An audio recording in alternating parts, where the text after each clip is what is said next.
Oh, shoot. I forgot to turn off the fan. I keep doing that. Ha! Oops. I must open the door.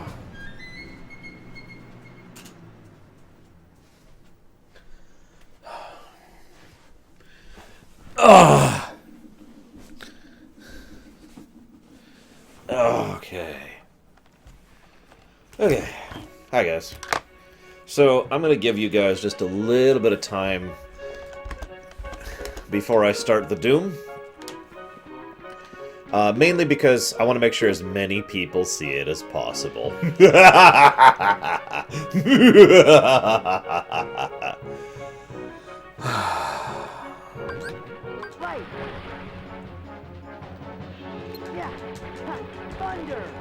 I keep meaning to pick up Hyrule Warriors, but it's not on the docket for the games, so... for the show, I mean. So I can't actually justify the time or money expenditure. One of these days. It's not the only game I haven't bought yet that I actually intend to. Never, Samurai! I hold out the vain hope that someone will donate a ridiculous amount of money for me to not have to do the rest of the songs. Actually, I was thinking about it. I don't really have a good silly voice to use for the upcoming song. I have a good silly voice for use for the next two, but not for this one. So I'm a little torn on what exactly to do for this one. And I don't want to just sing it straight.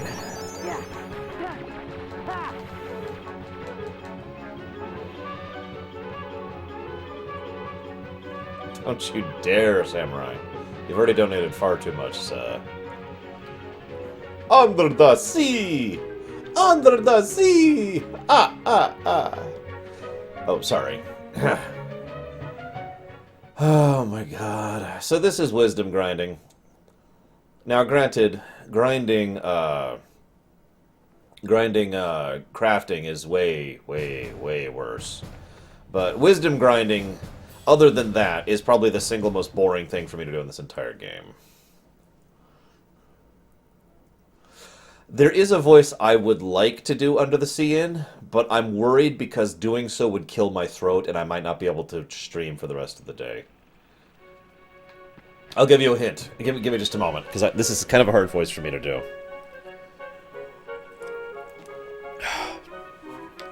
Under the sea, under the sea, down where it's wetter, here it is better, take it from me. Come. Right. Yeah. But yeah, doing that, speaking from experience, absolutely destroys my voice. For anybody who watched my Arshan Gaia's theater thing, it's just me. Anybody who's actually watched my Arshan Gaia theater, episode 2 or 3, I forget which one, I actually do Grotus's voice right at the beginning. And other than a slight metallic twang, what you're hearing is literally just me doing the voice. I'm not saying that as like oh, look at how awesome I am thing, but really to emphasize just how much doing that voice destroyed my throat. I had to...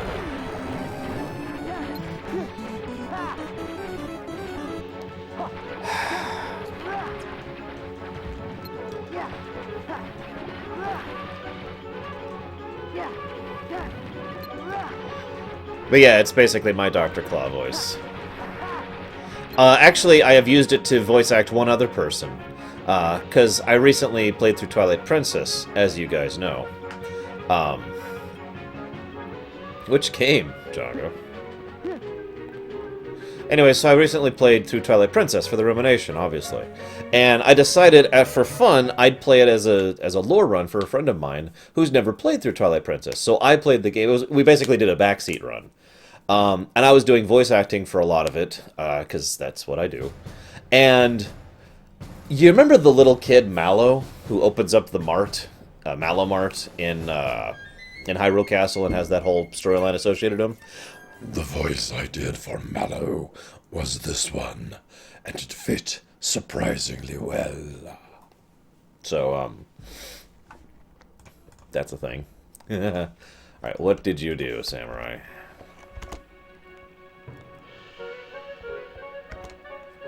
Damn it, Samurai! You didn't even say for or against, you just... You suck, dude. Thank you for the donation.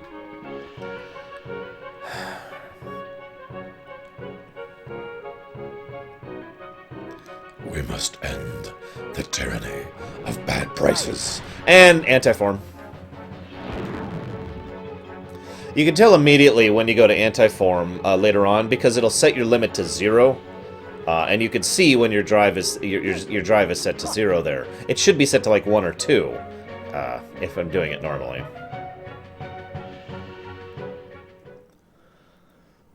So, since we're out of drive, this is a good time to go ahead and continue. And do Under the Sea!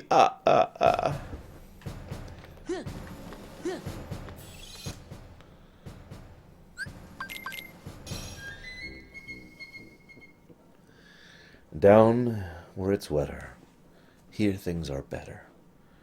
Take it from me.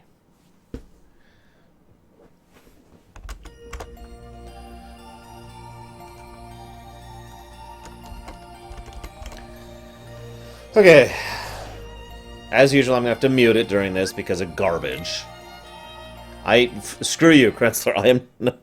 Unless you're not joking, in which case, oh my god. You have no idea how many times I've been asked that question throughout this lore run. Okay, you're not joking. The sentence I've been trying to memorize, because I get asked that question so many times. To summarize excessively, Sora, unstable, heartless, darkness. There you go. That's what it is.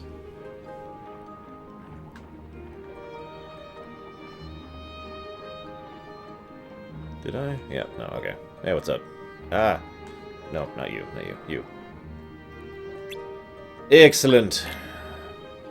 So, just in case you're wondering what the lore is here, Ariel really likes the surface world. And so, for some reason in Kingdom Hearts 2, fearsome, for some reason in Kingdom Hearts 2, there's, this big thing about how everyone spends their everyday time singing.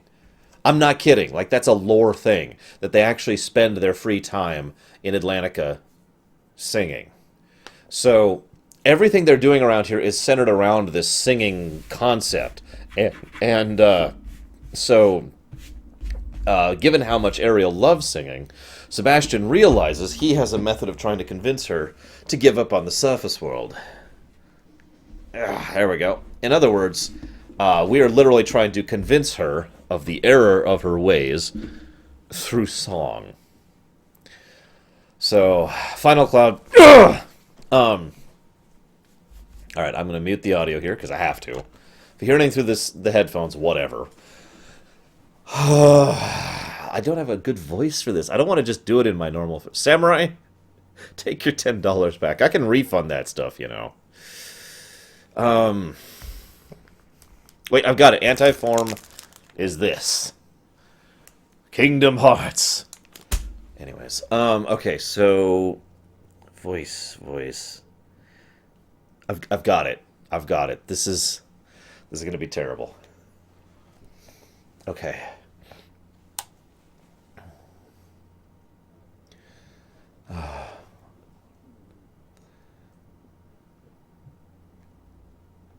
Okay, I remember this one. Nope. Sorry, Samurai. You already donated it. We're gonna do a silly voice. Oh, God.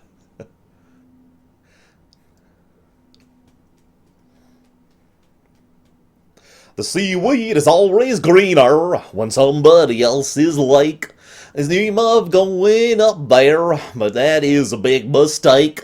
Look at the world around you, the rain on the ocean floor, of the little things around you, such more as they're looking for. Under the sea, down where it's better, down where it's wetter, take it from me. Well, the shore, they work all day, out in the sun to slave away, while we devoting full time to floating under the sea. Yuck. Oh my god, this is hard to do while singing along with. I may actually fail. Under the sea, under the sea. Hey, it's life is bait here. We got the bait here naturally. Ah, damn it. Even the sturgeon and the ray, they get the urge to stay and play. We got the spirit, you've got to hear it under the sea. Damn it. Oh my god. I hate this one. Under the sea. Under the sea. This begins the big what? What the heck is a beguine? What do they got? A lot of sand. We've got a hot crustacean band. Each little clam here. He knows how to jam here. Under the sea. It's a slug here. Knows how to rug here. Under the sea. It's a snail here. Knows how to whale here. That's why it's hotter under the water. We're in luck here. Down in the muck here. Under the sea. Oh my god. Failed! Because I wasn't paying enough attention. Oh my god. Now I gotta do it again. What's a beguine? I have a really good vocabulary. What is a beguine? Each little sardine. What the hell? Now I can't. Now it's. Hi. I'm looking this up now. Hang on.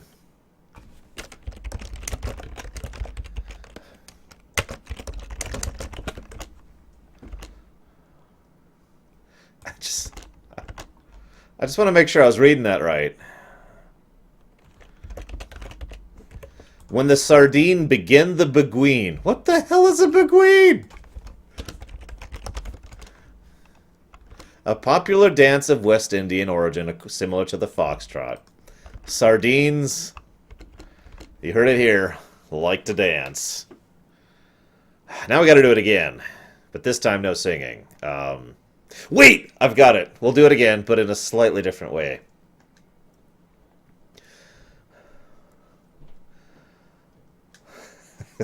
I shouldn't do this. Hang on. Okay.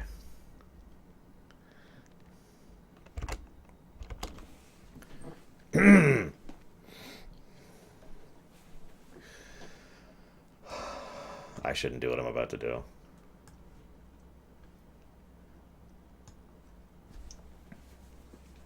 Is it still muted? Yeah, it is. Okay. Convincing statement. The seaweed is always greener in somebody else's lake. You dream about going up there, but that is a big mistake. Just look at the world around you, right here on the ocean floor. Such wonderful things surround you. What more is you looking for under the sea? Refrain, under the sea. Darling, it's better down where it's wetter. Take it from me. God damn it, I hate this freaking minigame! Sorry. I really don't want to mess this up again. Ah!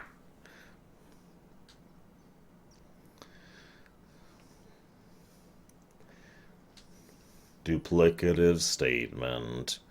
Up on the shore they work all day. Out in the sun they slave away. While we devoting full time to floating under the sea. Under the sea. Please be enough.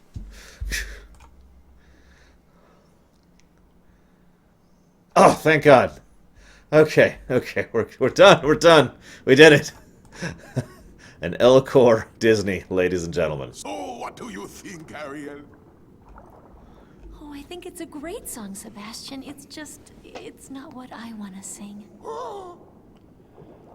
I want to sing about how our two worlds can live in harmony.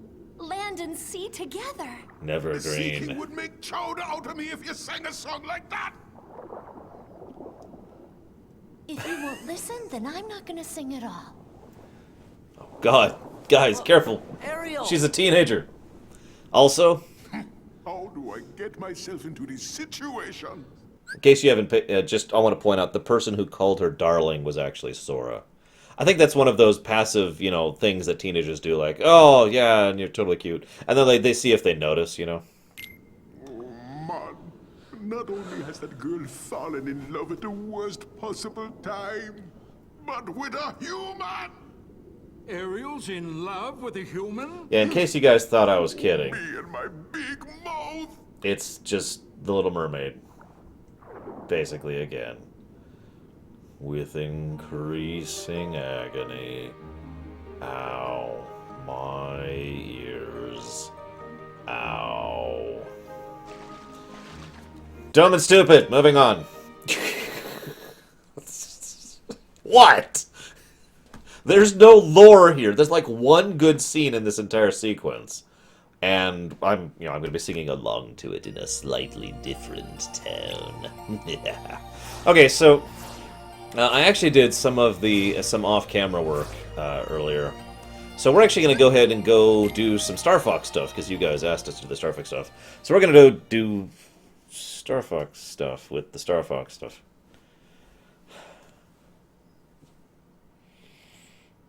Yeah, that's true, Green. This is half of the movie, whereas it was, yeah. So I actually went ahead and, whoops, wrong one.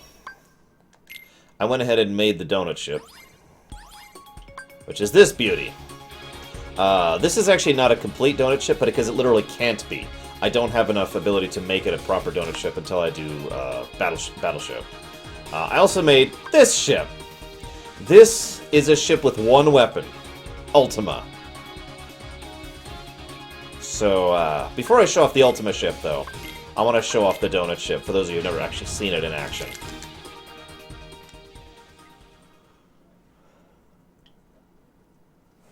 But yeah, I literally don't have the build capacity necessary to finish it.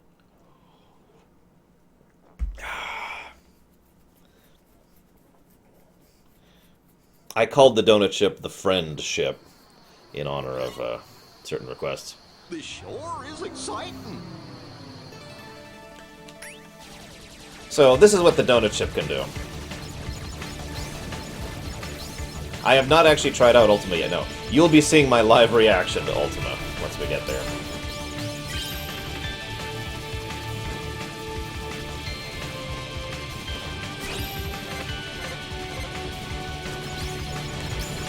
Love me some Star Fox music, I gotta be honest.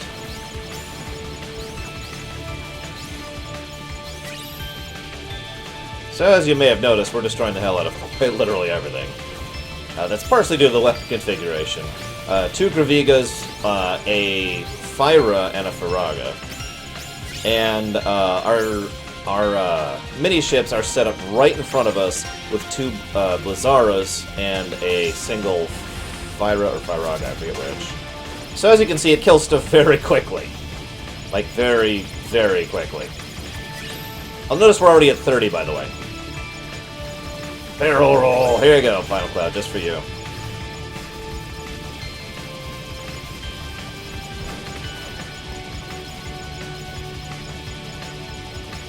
So for those of you who don't get the trick of the donut ship, it's actually quite simple. The way this is a bug. The way the game calculates your hitbox is based on location of items within the center ring. But if you have nothing, and I mean literally nothing, anywhere except on the outermost part of the ship, it can't actually properly calculate where it's aiming for you or where your hitbox is. So you'll notice how I haven't gotten hit yet this entire time. The only things that will hit you are physical attacks, which kind of bypass the hitbox equation, and a couple of AoE attacks, and that's it. I can just stand here and not get hit. The only reason I'm moving around is I only have 1 draw equipped, and so I need to move around a little bit to make sure I get all the medals. I actually can't get a second draw because it's a Battleship for Bravery section.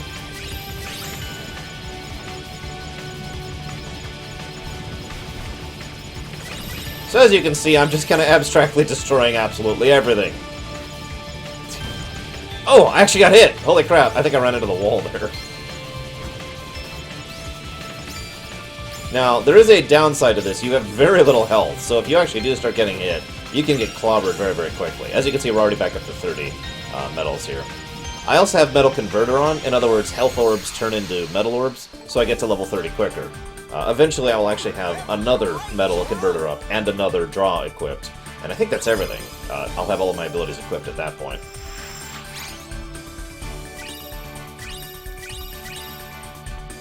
Yes, the High Wind Alpha.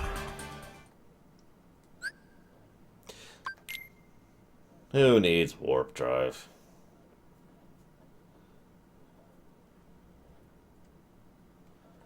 So, shall you try out the Ultima ship? For the first time ever?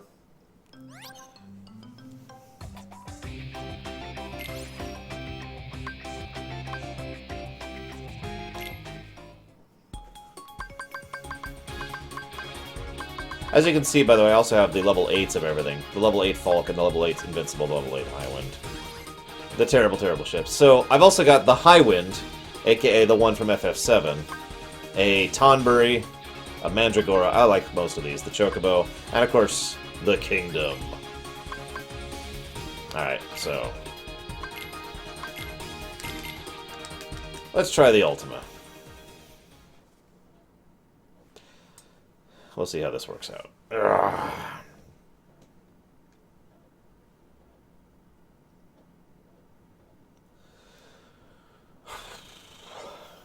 See, I don't use lock-on lasers, like, ever, so... So this is level 3, which I haven't even showed you properly. Oh god, I can barely move! I can barely move! Oh god! Oh god! Oh god! Oh god! And I'm dead. Hang on. Hang on. Okay, so part of the problem with Ultima is it's like 750 cost. So it takes up literally over half your ship, just having the Ultima on there at all. Or excuse me, it's like 400 and something. It's a stupid amount for just a single Ultima. No, I don't need engines. I need wings, actually. It's okay, I have the Darkness wings, which are actually really nice. And the Angel wings, which are even better. So yeah, let's get some Angel wings going on here.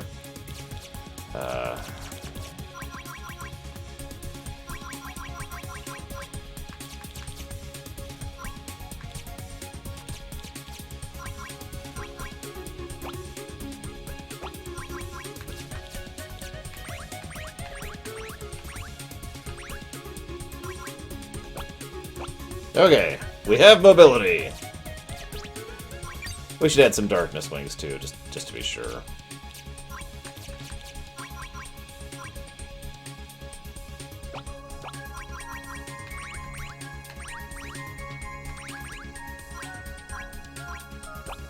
There we go. Okay, so we should have some maneuverability now. Oh, fine. We'll add an engine.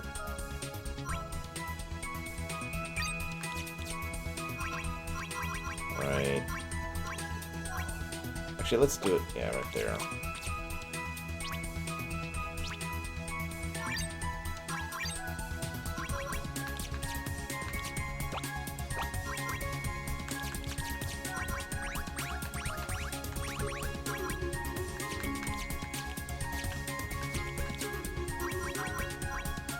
There we go. An engine and some wings. And also, we have no health on this thing, too, so we should add some health. So anybody out there... Oops, I didn't mean to do that. There we go. Anybody out there play any Mario Maker? Anybody? Just idly curious.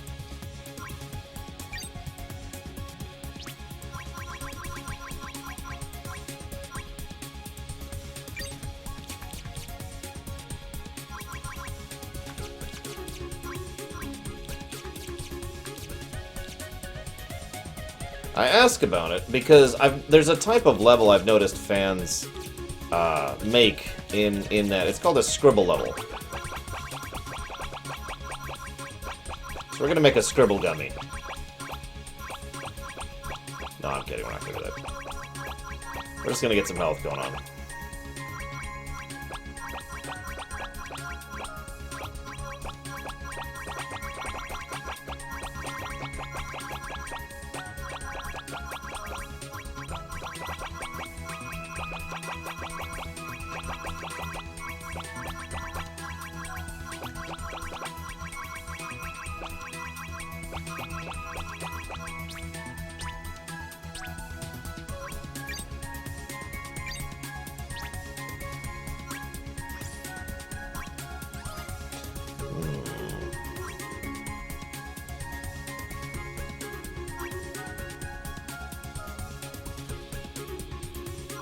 I don't have any of the really good textures yet.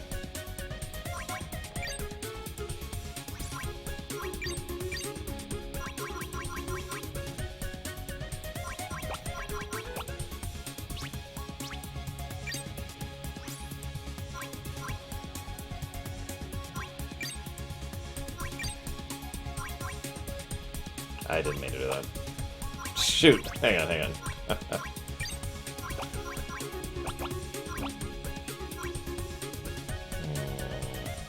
Actually, why don't we do this? That's not right.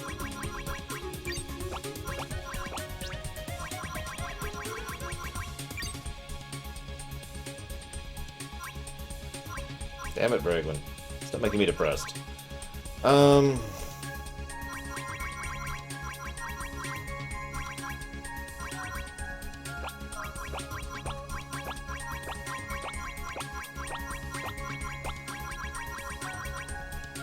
I don't think I actually have enough blocks to literally make a cube ship. There we go. I call this the Recusant Ultima. Actually, I changed my mind. I don't want that to be that.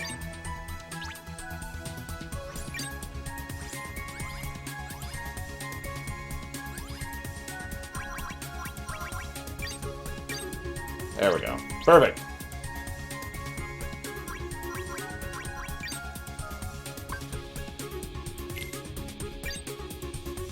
Actually, let's go ahead and call it the Recusant, shall we?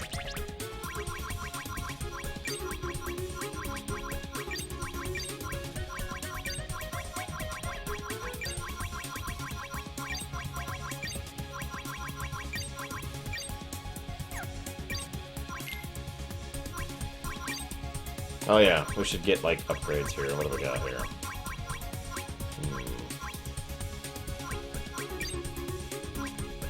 Yeah, let's not do that.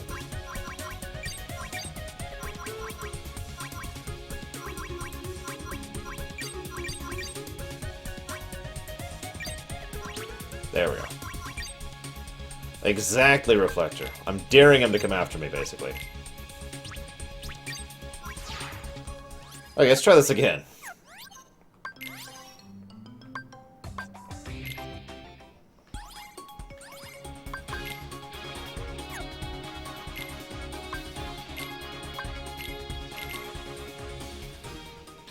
Ugh.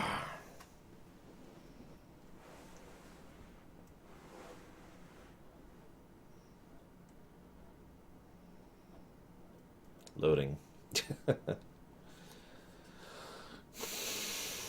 Okay. Behold. The Recusant ship. Oh my god, I can still barely move. Oh my god.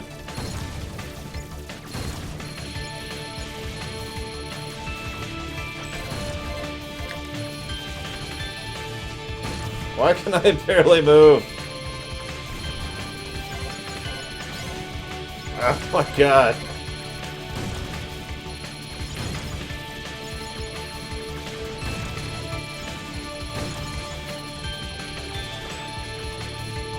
How many lock-ons do I have with Ultima? Oh my god.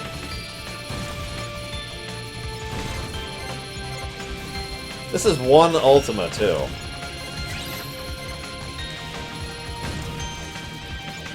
Deutsch, those are all cockpits. I have, let's see. 6, 7, 8, 9. I have 12 cockpits on.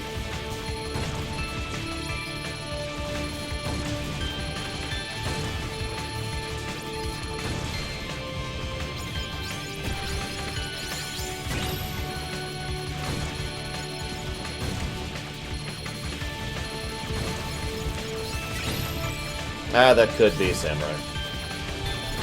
But yeah, you guys wanted the space bus. Here it is. Cockpits increase power. Power increases weapon damage. You notice how I basically two-shot that boss? Yeah, that's why. I love this thing. I really am piloting the space bus. This is great. I should probably kill these guys behind me. Oh crap, I'm actually in danger for the first time.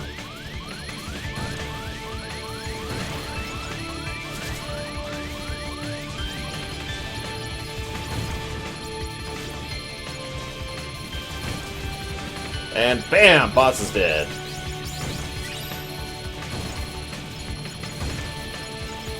This is a design I've used before, not with Ultima actually, but with another type of laser, specifically to try and kill boss monsters as quickly as possible in these sections. Yeah, so...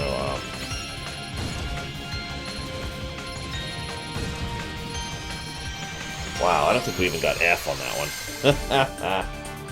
Next time.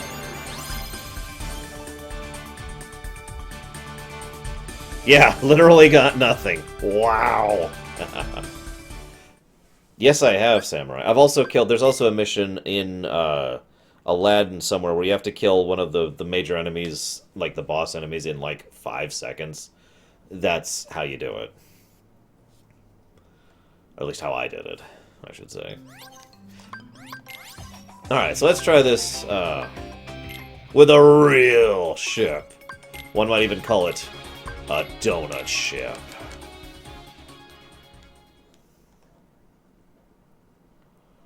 But yeah, with the incredible durability and natural healing, that's incredible. Now, Ultima was insane. Sorry, I didn't react more. 8 lock-ons and just literally one-shotting everything. Except for bosses, where it took 2 shots. God. Full speed ahead! Well, that's a little crazy. But back to being incredibly awesome.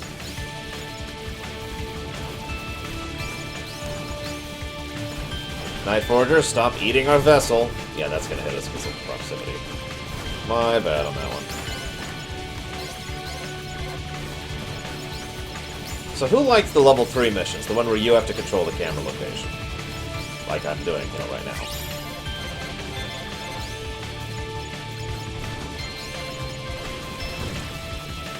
Damn it, too far.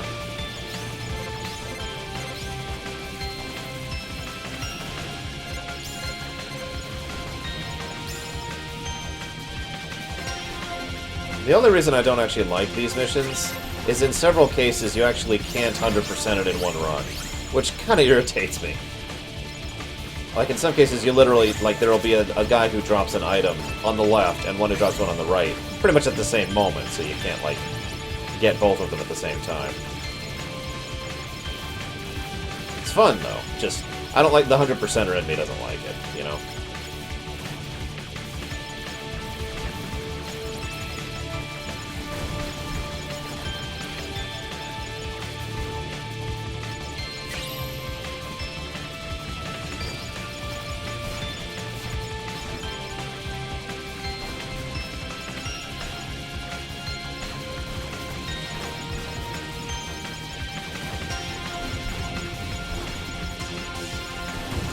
Oops. Yes, you have. It's gone, Night Forger. No, I missed one! Damn it to hell. Whoops, I'm not in the right formation. There we go.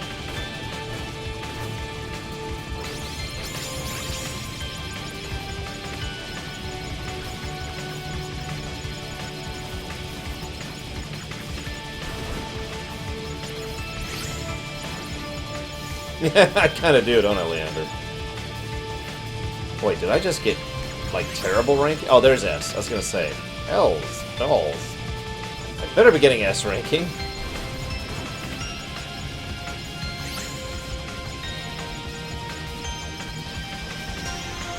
Bam. Now this is pod racing.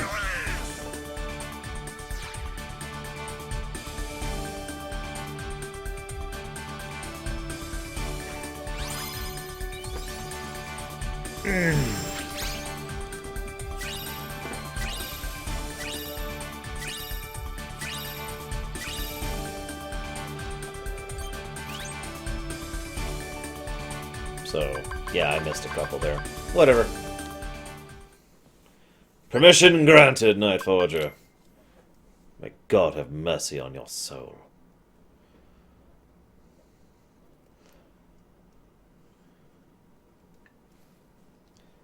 If the joke is too insufficient, Night Forger, you will be punished. Oh, yes. So, actually, this is actually good. I'm sorry, I meant to show this off too. Let's show off what an EX mission is, shall we? I'm not going to be doing all the EX missions, mainly because I don't feel like making 50 ships for the EX missions. So let's explain what this is. Ugh.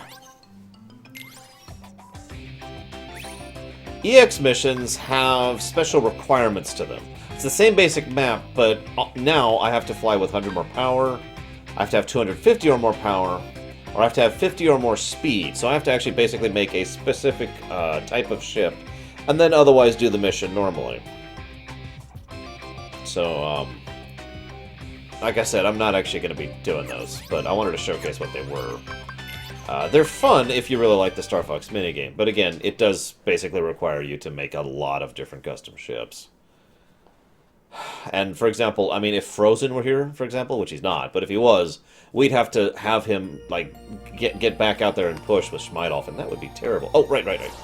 I said I would do this. So we're going to fight Xaldin at level 32, apparently.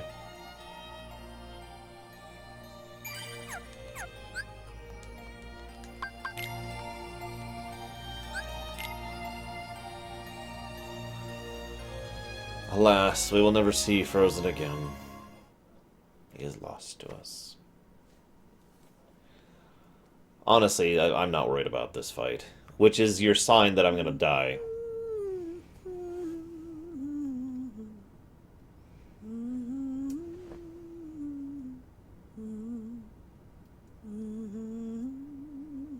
I do like Belle as a character. I just think she looks better in her other outfit. That goes well.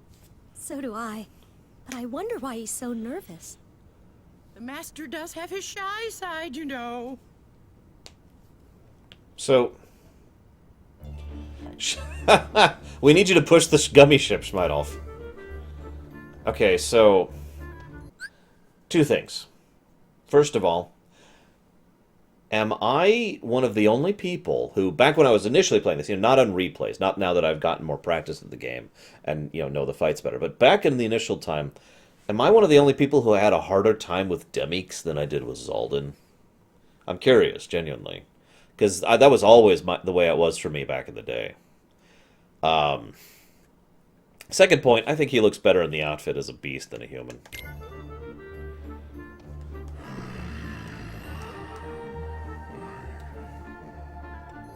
Of course, at least part of that is probably because by the time I got to Xaldin, I was like ready for him. I knew I was fighting an organization member, and after Demyx, I'm like, okay, I gotta take this seriously. So I went in, ready. I still lost a few times, but I was like, okay, I got this. As opposed to Demyx, where I'm like, oh god, he beats the crap out of me, and I just died on him like 5 times in a row.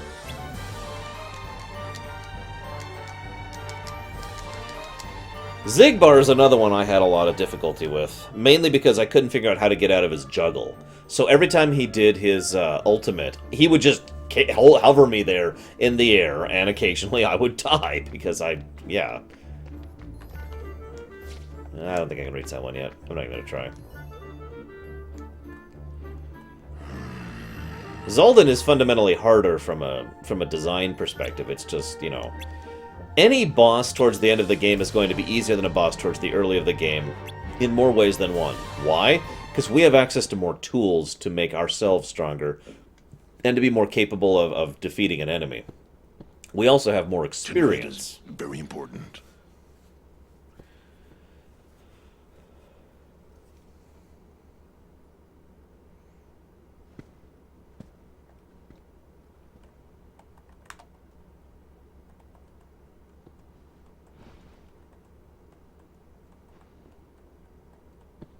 I think that gets to no music. Oh, maybe we came at a bad time. Well, there's only one way to find out. Donald. That being said, in lore, I would say that Xaldin is actually one of the overall strongest nobodies. Not just strong, but overall skill, like one of the best in combat. In fact, I'm actually torn who would win, Xaldin or XIII, because both of those are very high tier for me.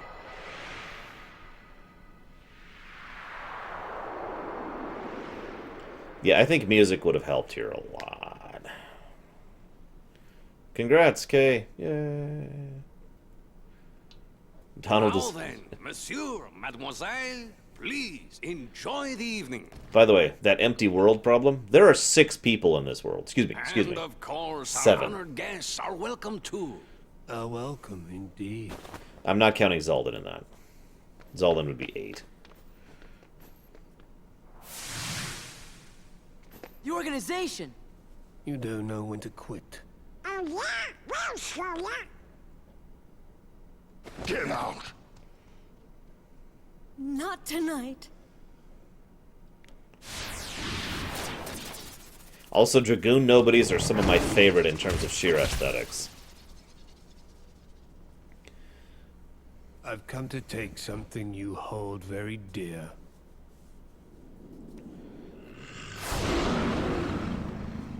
Yes, let your anger glow.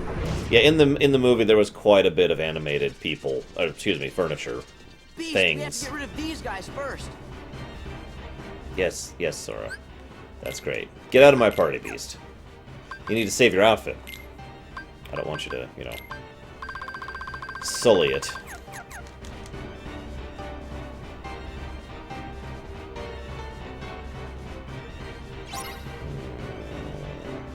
That's a tough one. Roxas, in my opinion, is one of the better Keyblade wielders in terms of overall skill.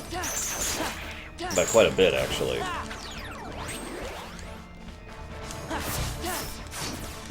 I also love how they make jump work. I mention that because it's hope for me that they might someday actually have a Dragoon class and playstyle in one of the 3D games. FF, Kingdom Hearts, doesn't matter. Probably not Frozen. We've got a fairly large amount of stuff to go through. I mean, if I pushed forward and ignored Lion King, I probably could, but... Oh shoot, I still have Oathkeeper on. Because I was leveling Wisdom Form earlier.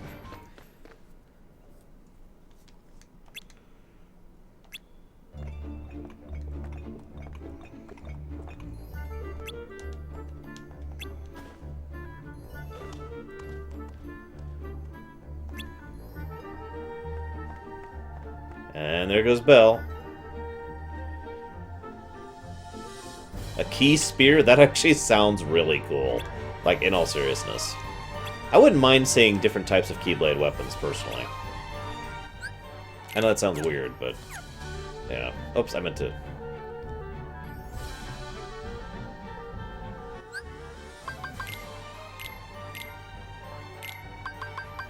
Let's see, do I have armor yet? I do. Let's go ahead and put that on. And that. No, I don't think so, Green. There's enough distinctions between them in many different ways that they are still separate people.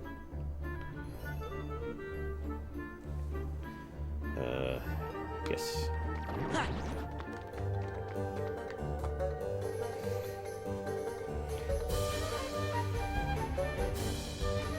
As I say, Keyblade transformations have been a thing since Birth by Sleep, when we could turn our Keyblade into freaking hovercraft. And Lingering Will, so technically Keyblade transformations have been a thing since Kingdom Hearts 2. In lore, at least.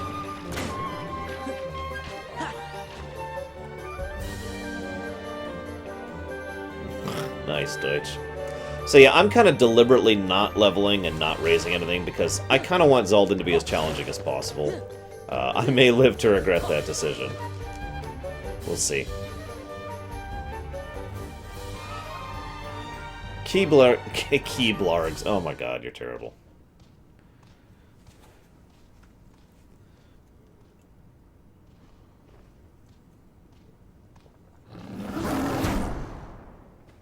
What's wrong?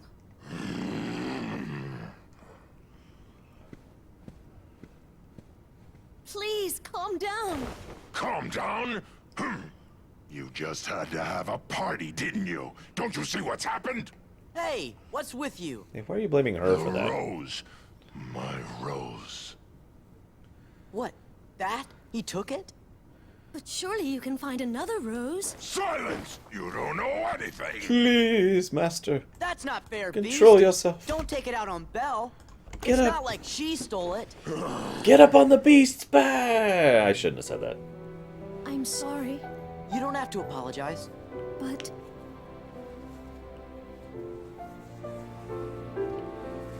Belle. Sora. I want you to leave the castle.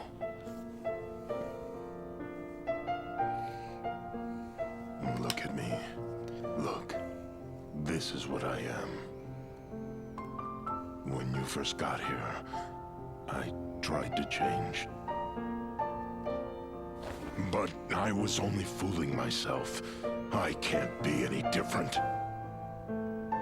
I'll always be a beast, so I should live like a beast. With no one, alone. Goodbye. Except for my hundreds of manservants, Belle. who are cursed with me. you can't mean that.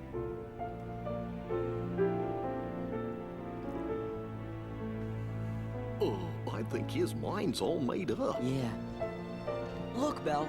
Leave this to us. If we can get the Beast's rose back, he'll calm down. If you notice, there is a subtle change in tone for basically all of Sora's dialogue from this point onward, from the middle point until we reach the world that never was. Also, yeah, it always bothered me that Belle doesn't know what the rose is, despite the fact that she's been here for over a year, since she was here before Kingdom Hearts 1, when her world was consumed by darkness.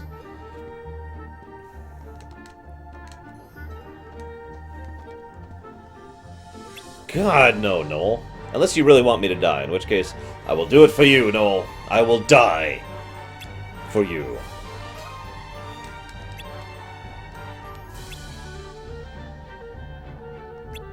I'd like to think that the reality of not just the Ansem deception, but more importantly, the fact that he realizes he's doing their bidding, it basically forces him to think, and realize that, as I mentioned before, this isn't just another lighthearted adventure. There's some serious and real consequences to this world and to this adventure he's doing. And again, everything's wrong. He's in a no-win scenario. He knows that he has to keep adventuring, but he knows he's also making things worse by doing so. And so, again, between that, I feel like this is the very beginning of Sora's development, basically. Normally, I'd say Chain of Memories is the beginning of Sora's development, but he kind of forgot all of that, so... So I gotta tell you a story about the absent silhouettes. So the very moment we encountered the Larxene absent silhouette, it was like, oh, hey, okay, let's see what happens. And she did that charging lightning attack, basically the Thunder Surge, and one-shot me! So, I didn't go back to do those for quite some time. Until I was a little bit higher level.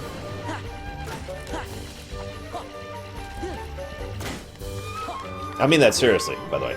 One shot. But yeah, so Sora did actually have character development in Chain of Memories, but of course that all went away. But this moment here, or rather the moment we had back at the Thousand Heartless fight, that's when we really start to continue and really advance in... Oh, that's a Neo Shadow. I need Neo Shadows. In Sora's character development, which will finally be concluded, at least thus far, at the end of Dream Drop Distance.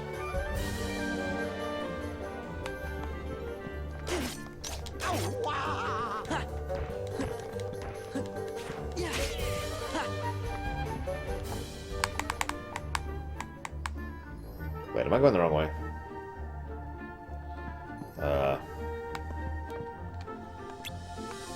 Yeah, I was. Oh god, I was just supposed to go back to the room I was just at, wasn't I? Whoops. Yeah, that's why I stopped to kill it, reflects her. Dragoons! But I'm trying to be low level. Yeah, isn't that great, Kay? You want to craft? Go grind Heartless. Want to get high level? Well, go grind Nobody's, but... I'm about half and half, Celestial. Some of the songs I feel were improved a decent amount, and some of them I feel were definitively worse.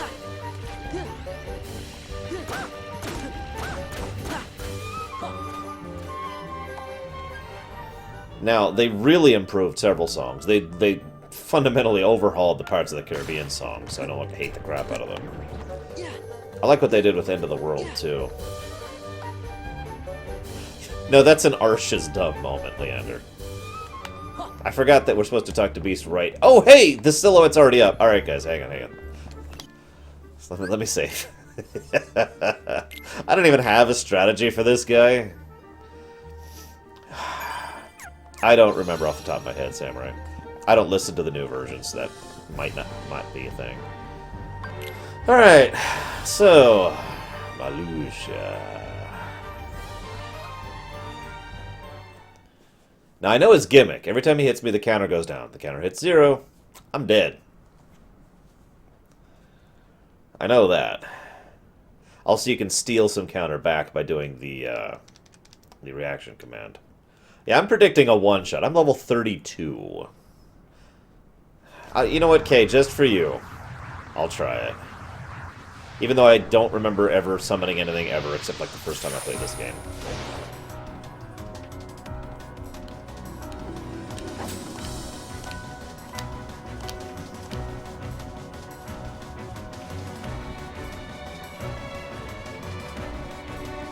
I do like this version of Doom, by the way. It's a great way to translate Doom into an ARPG format without just having it be a ticking clock over your head. Every time you're hit, the number goes down.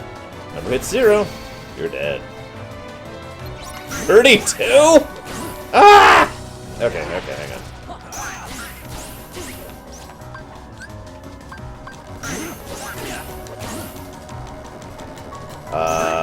It won't let me summon. So, Kay, your advice is about to get me killed.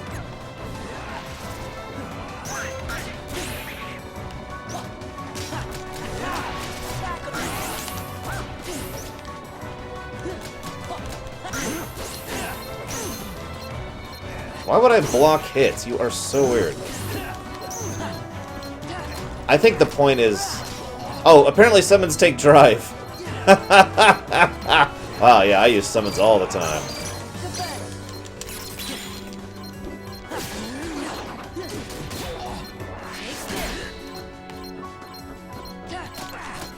I've almost gotten through a couple bars, guys.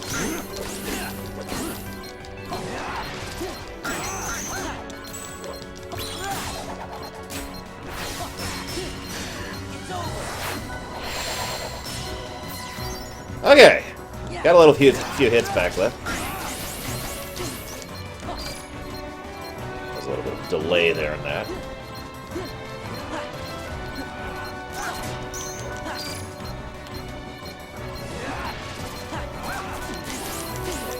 Damn it.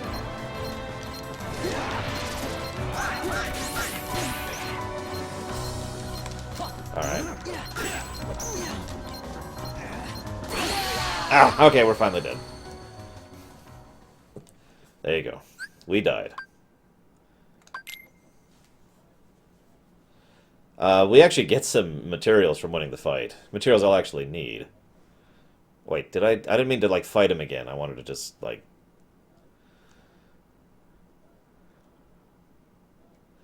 My point, Green, is I literally think he's just speaking death. Like, not the word death, but what death means. Okay, good. We're back here. Okay. And I blocked once just for you, Samurai, and for no other reason. Hey, Beast! Leave me alone. Come on, you need to hear this. You used to be fearless. You would have given your life to save Belle. Don't you know what that meant to us? You gave us all courage. I thought that was Simba. Maybe you should have kept some for yourself. I mean, are you really gonna throw your happiness away? 20 million more times. The rose is your only hope, isn't it? Well, it's the only hope for Cogsworth and the others, too. So don't throw away your last chance. Remember what it was like before Belle lived here?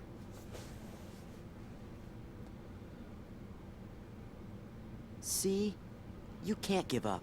Not now. I tend to know agree, one thing. Leander. What? This castle belongs to me. Xaldin will never be welcome here. Honestly, if you change Sora's voice with Roxas's, it fits quite well. Get out of my party.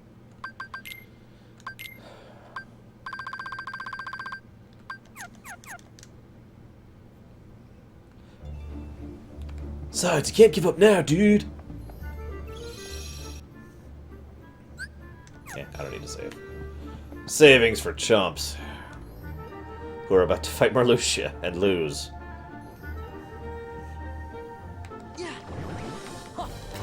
In all honesty, you know, testing all joking out of the side for a second, blocking doesn't work with my mind. 3 reasons why. Number 1, it's not in my mentality to block. It is in my mentality to dodge. Avoidance tends to lead to counterattack better in the way I think.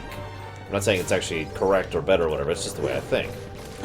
Reason number 2, I am very twitchy. I have good reflexes, but very twitchy reflexes. In other words, when I block, I will block like 5 times in the space of a second, if you follow my logic here. And if I happen to be moving while I'm doing that, well, then I don't block, I dodge, or I roll, or whatever. So I'm like, Gah! So I literally am just too twitchy to block correctly, which actually brings me to part 3. I'm not good at memorizing boss fights, which you kind of need to do to know which animations involve which attacks, so you know how it's coming. So, yeah. Came after all. You had me worried. I was afraid you'd given up for good. What do you guys really want? Kingdom Hearts. When Kingdom Hearts is ours, we can exist fully and completely. So you see, Beast, that's why we need your Heartless and your Nobody.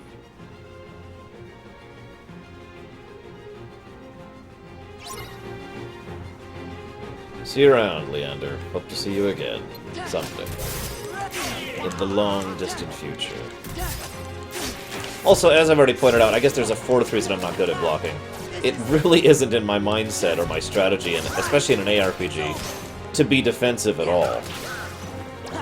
I am far more inclined towards literally the kind of mentality of I will deliberately allow myself to get hit so I can hit the enemy again. It's not just impatience or a lack of strategy, as I've talked about before. I am literally trying to berserker my way through the fight. As I've said before, that is a legitimate strategy. It's not just mashing buttons. In fairness, I'm actually that way in not just ARPGs, too. I tend to be that way in strategies in general.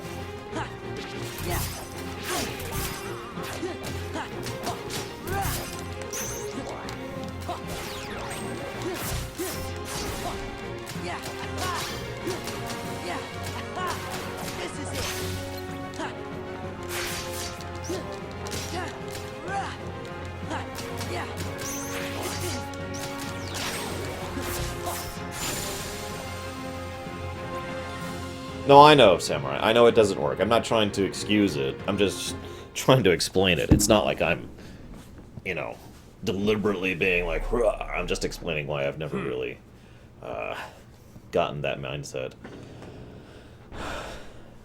Honestly, I'm glad that I could use that kind of strategy in Dark Souls, mostly thanks to Fire Fun. No butt stabbing, Brigwin. It's not cool.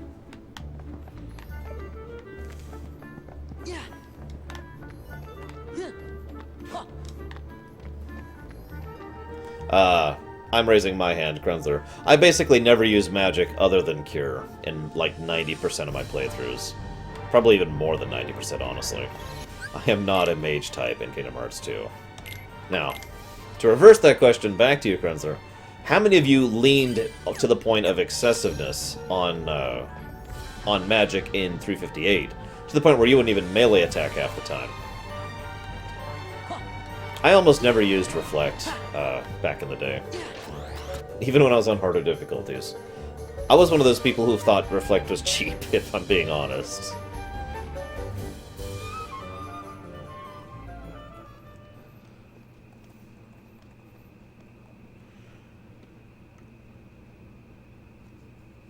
Huh?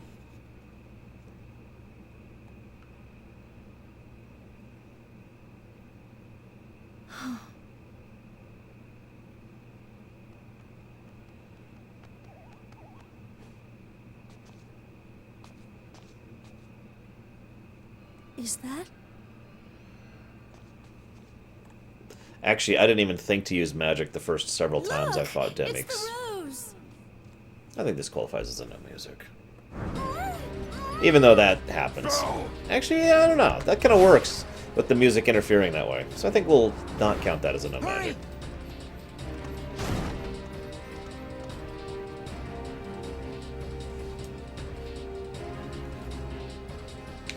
So it's time for Xaldin, guys. Kingdom Key only. Minimum... So here's our conditions. Kingdom Key, minimum reaction. I have to do at least some reaction to make him targetable, but I'm only going to do the ones to break his air shield. And... I guess that's it. I've gone out of my to not level very high, so... Here we go. You. Get out of my castle now! With pleasure. But I'd rather travel light. What shall I leave behind? Bell or the rose?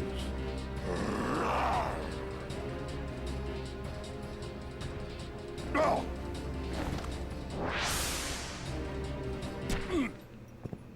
I like to think that he kind of let her did that, because it's freaking Xaldin! This man wields, what is it, 7 spears simultaneously? Or is it 9? I forget. He wields a lot of them.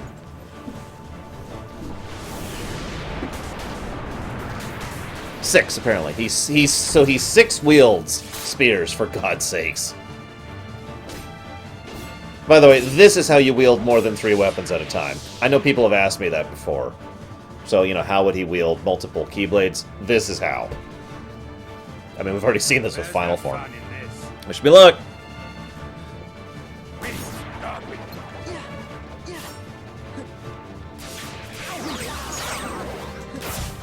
Break the shield.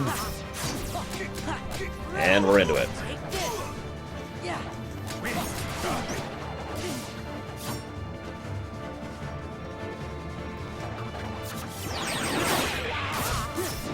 the shield.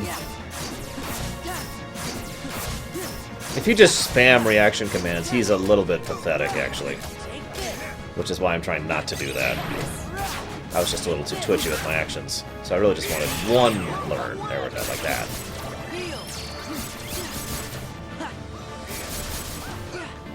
Yeah, okay, I've often felt it's interesting, because I think Xaldin is probably one of the most changed individuals that we know about. Damn it.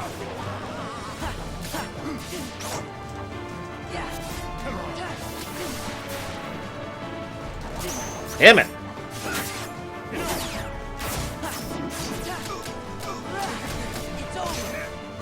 I love this song.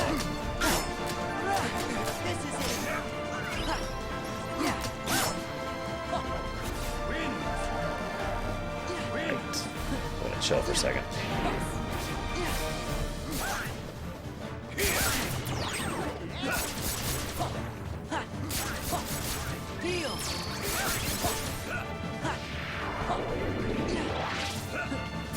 By the way, you know how every major character has an ultimate? Which is your favorite? And I'm asking this because my favorite is Xaldin. His ultimate is so cool! Damn it, I missed.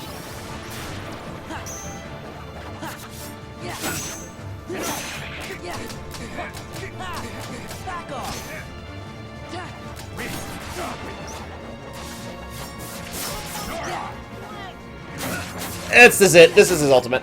Oh god, get it, get it, get it.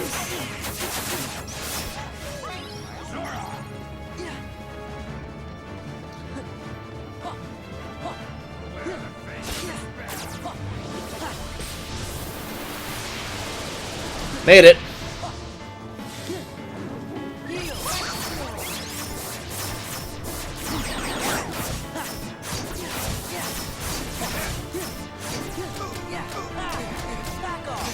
An ultimate is when they glow blue and basically... Like that, right there. This is an ultimate, and they do some ridiculously powerful attack, which is usually much harder to dodge, especially if you don't know what's coming. And it hurts like hell. Now, I will say there's one other guy with an ultimate, which is almost... Ah, damn it. I missed the jump.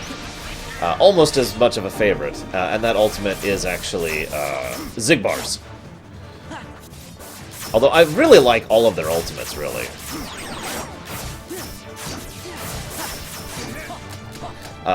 Another personal favorite is Syx. When he starts swinging his two-handed claymore so fast, he basically would be breaking physics if he was doing it in real life.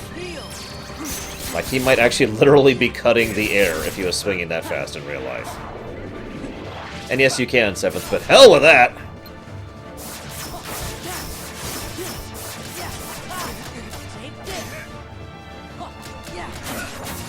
Yeah, I was on the wrong side, Samurai, I know.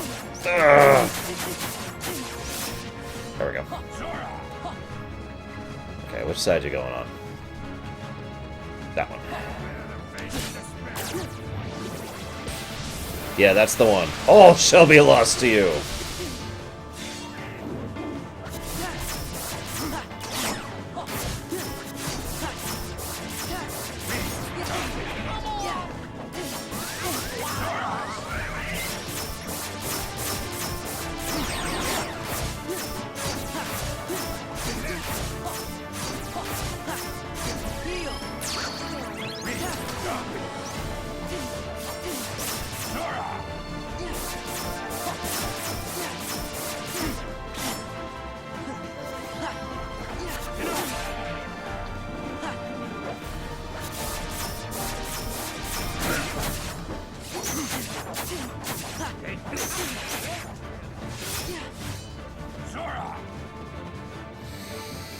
This is a pretty hard fight, Fuke, yeah.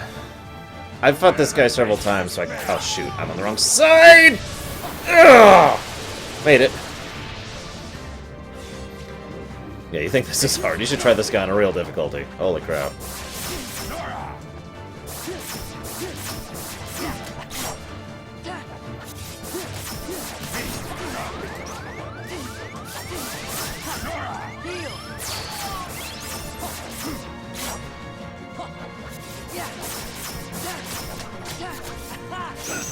Damn it!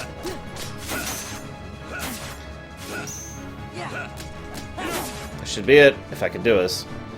No, no magic, no magic. I gotta earn this one. Bam! Kingdom Key, minimal reaction, low level. Yeah.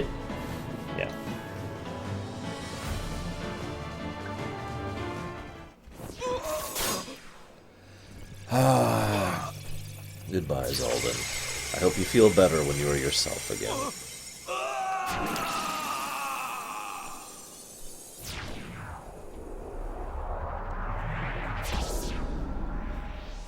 Honestly, from what I've seen of the data battles of Xaldin, the data battle Xaldin is basically just mash triangle properly.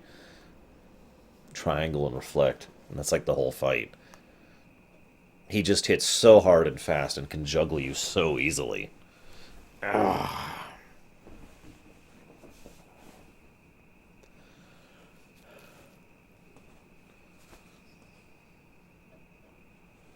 Dylan is resurrected in Dream Drop Distance. It's yours Ryan again. BG. Belle? I know.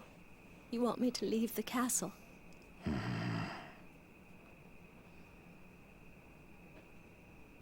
Yes, Fuke. We just killed a What man. matters is you weren't hurt by Xaldin. And yes, Zero. You're safe. And, I'm very grateful to you for bringing the rose back to me. Thank you. That was well acted. It's the least I could do.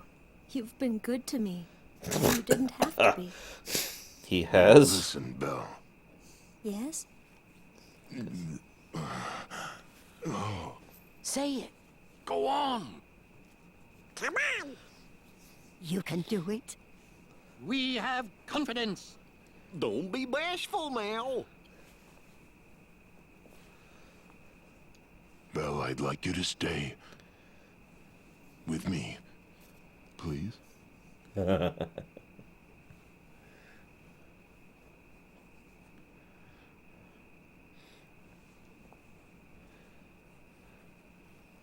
will. Because I have Maestro, Stockholm Syndrome. Music. Sorry.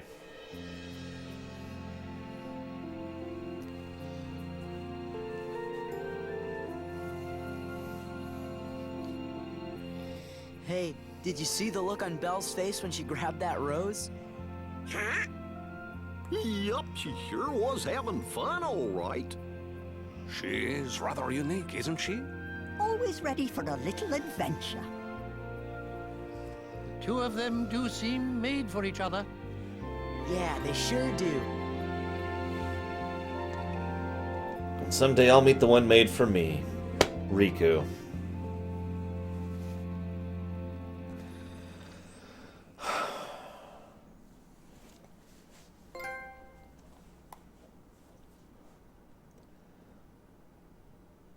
Okay, you know what? That is true, Night Forager. I'll agree with that.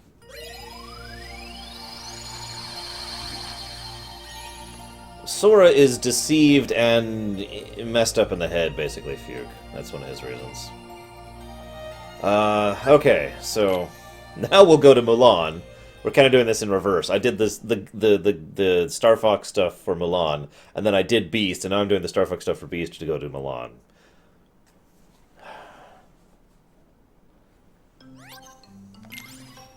No, Little Mermaid has, oh my god, this I'm totally in love with this guy I've never interacted with at all. Because Twu Wuv.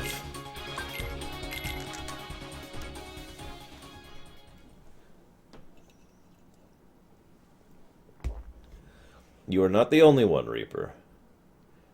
But you're the only one here. No, I'm kidding, you're probably not.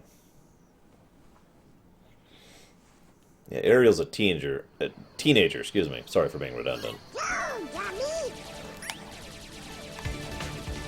Yeah, let's do it. Let's kill everything.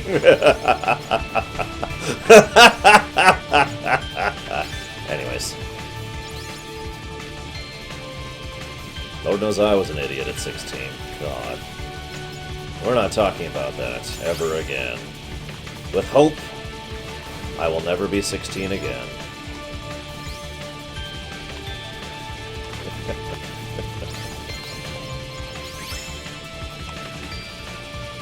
Hey, Eros. Welcome to Star Fox, the Kingdom Hearts version.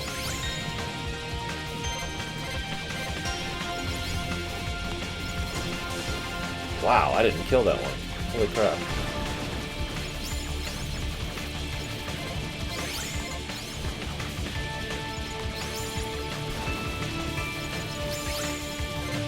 Why is Kairi involved in that? No, Final Cloud. God, no! Ah! Blah. What is wrong with you, dude?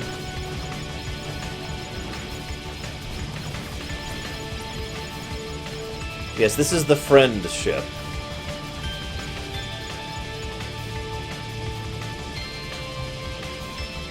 I was going to get lunch earlier, and, well, someone was like, "Kingdom Lunch! Fill me with the power of sandwiches." And I don't know why, but it just fits so well that it made me laugh. I guess I'm just a weirdo. Hey, Larxene is totally freaking different than Kairi. In, like, every way.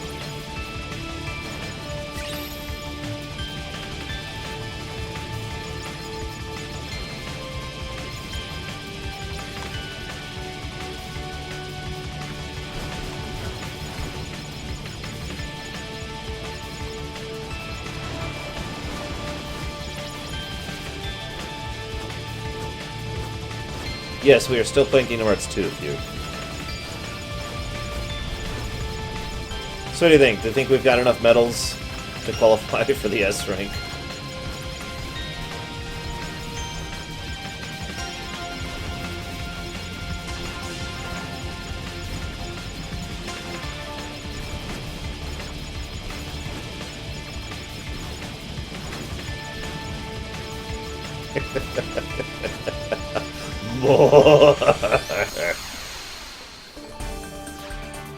Oh, hey, I'm glad you liked it, Toby. I got the feeling that was going to be one of my less popular ruminations, since so few people have actually played or like Phantom Hourglass.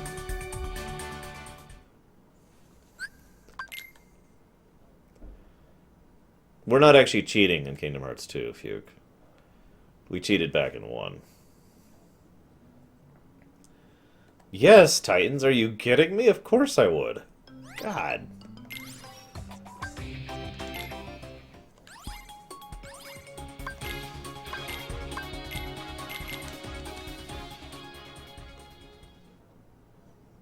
Speaking of which, for those of you who don't know, this is Bragwin's birthday.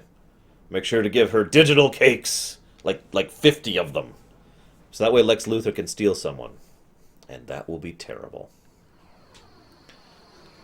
You know, Fuke, I mean no offense by this at all, but you must be the only person I actually know who prefers games to be shorter than longer. Like, one of the biggest complaints I hear is about length of games. In fact, we were talking about grind earlier, right? So, why don't we talk about something related to grind? Duration of a game. Now, even most gamers will admit they automatically view a game that is shorter as less valuable, right? You know, it's less purposeful, that they want to spend less money for a game they only spend 20 hours on or so on. And there's a degree of logic to that, and I get that too. But it does kind of make for an odd situation when you look at the perspective design-wise. You know, it's okay, we don't have time to make a game completely full of content that's 60 hours, so... you know, how do we, Yes, Bragwin is female.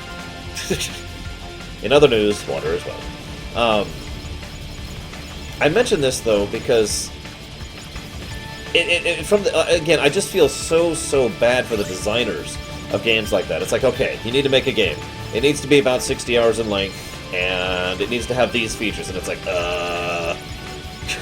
we don't know how to include all those features while still making the game. Oh, well, just make it work. And I feel like that duration thing is the main reason why so many late PS1, PS2, and onward games, especially RPGs, have so much padding in them.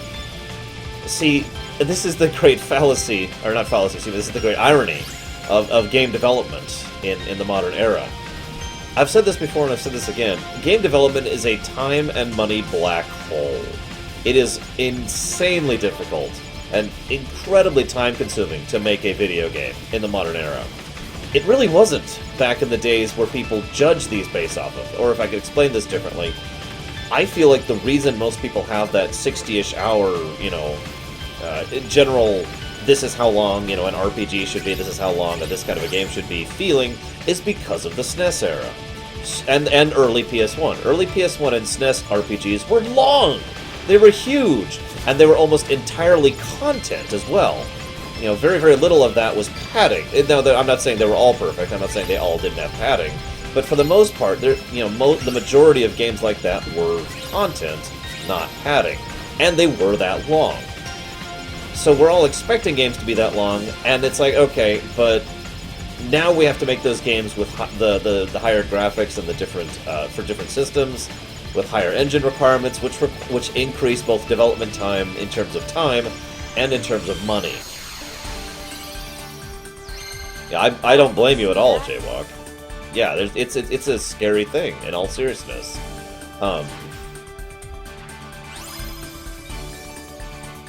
And so, a lot of developers in more modern RPGs, and this hits RPGs more than other genres I've noticed, will be like, okay, we need to make a game, it needs to be this long, we don't have the time to make it that long. So let's add padding. So Kingdom Hearts 2 has crafting. So Final Fantasy VII has leveling. Or, that's a bad example. Final Fantasy XII has incredible amounts of grinding to get to the end game stuff. Actually, FF10 is probably a better example of a ridiculously grind-heavy game for the end game stuff. And I could get other ideas, but you get other examples rather. But you get the idea, right? I'm not saying I'm necessarily in favor of it. Every time I look at a person who's like, well, you know, this game is too short and therefore it's not worth the money, I'd always just kind of tilt my head a little bit and think about it. Because, yeah.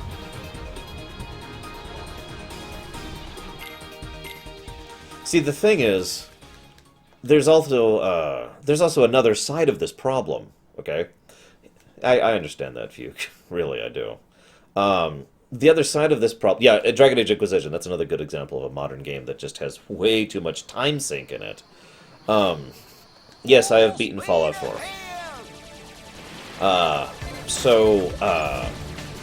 From the other side of things, you know, obviously we have that expectation of duration, but there's also the fact that the, oh my god.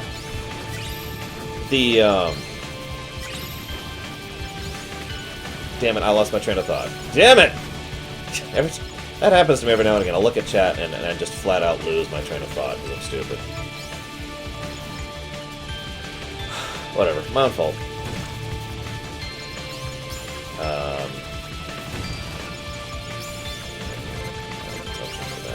Right, okay. So it's understandable why you would want to have a shorter game, but on the other stand, okay, so my point with all of that is we are partially to blame for the fact that that modern games have grind in them and have padding in them because we demanded longer games, right? However, that does not completely absolve them from blame on this matter as well.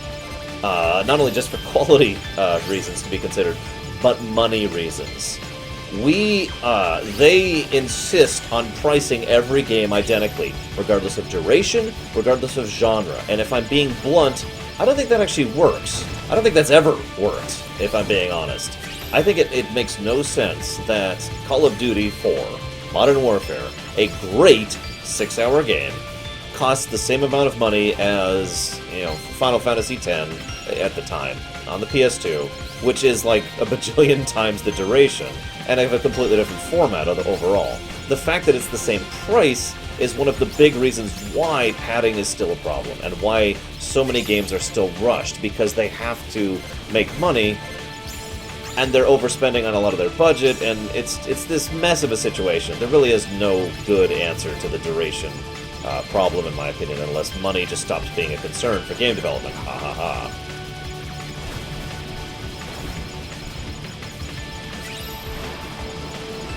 Because it's also getting a lot more expensive to make video games than it used to be, and it's always been expensive. I mean, for God's sakes.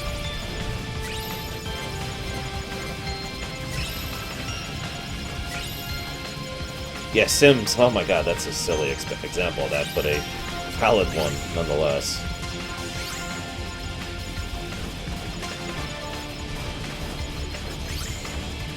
S+2. S+3. Hey, Silver, Dragoon. You did great. And as much as I hate to keep bringing this game up, Chrono Trigger is a good example of a game that managed to hit the sweet spot in terms of content without being too long or short. I'm sorry, there is zero grind in Chrono Trigger. Even if you're pushing for 99, you can just New Game Plus over and over and over, and get there enjoyably while still enjoying the story. Oops, I meant to go to the world map. You mean Steiner, the best party member ever, even better than Phoebe? That's Steiner. Anyways, words. Yeah, zero mandatory grind. That's kind of how I meant to explain that. Zero mandatory grind in Chrono Trigger. Zero! I want to stress that. Even the DS version only added one aspect of grind, and it was the frickin' backtracking in the Lost Sanctum, which does still qualify as grind, by the way. Maybe Fuke? Possibly, probably. Some distant future from now.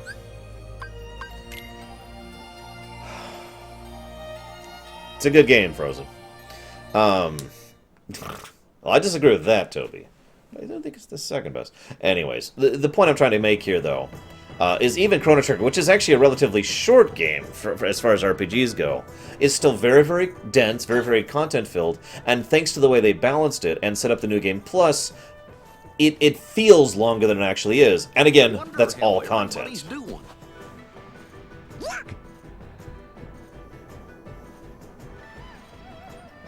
Riku! Oh, sorry. I like how he runs the moment he sees you. Mulan, hey, no time to talk. We gotta catch that guy. Well, then let me slowly walk after him. Let's go.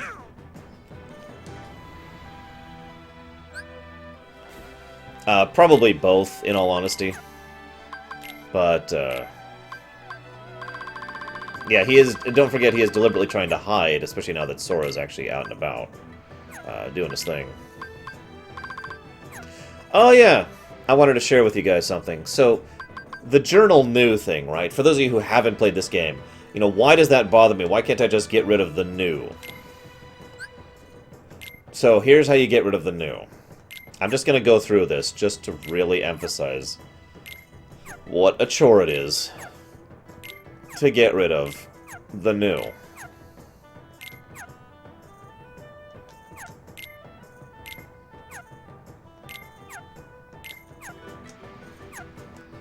Okay, so that's that. Now we gotta go through this. And this. And this. And this. Oh, and we gotta add to these, so let's go for this one. Okay, there we go.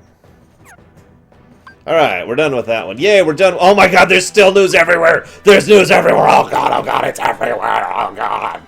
And that is what I don't like about the new thing. It's just, if there was just a clear all button. Just a...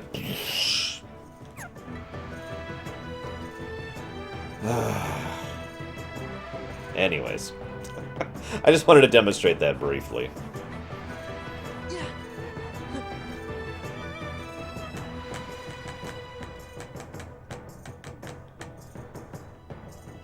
Well, you are someone who enjoys frustration, as we've already discussed, Fearsome.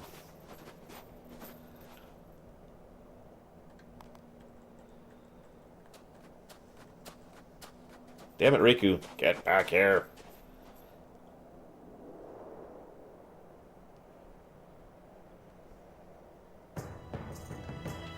Hell, I like Metal Gear, and I think Undertale was better than 5.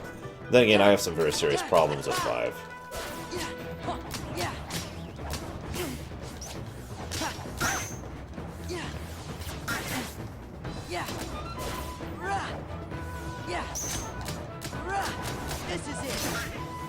Yeah, that's right. Or actress, excuse me. Not that's right. Wrong person.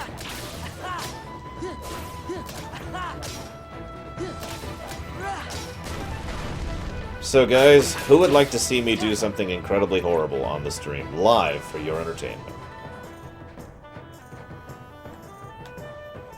Ugh, yeah, I'm not getting that. Whatever.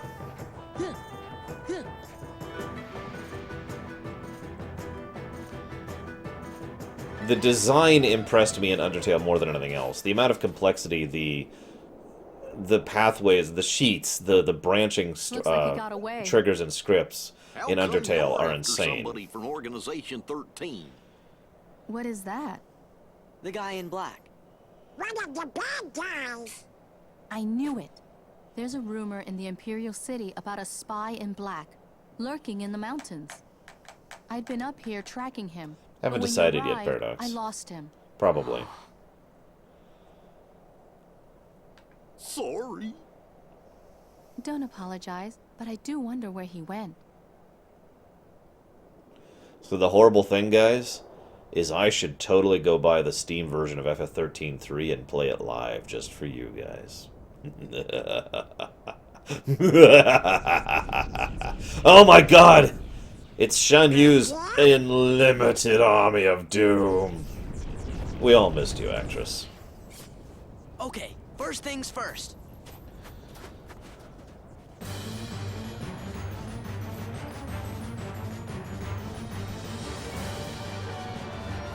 Hey, you! Quit sneaking around! That deserves a Sora is dumb.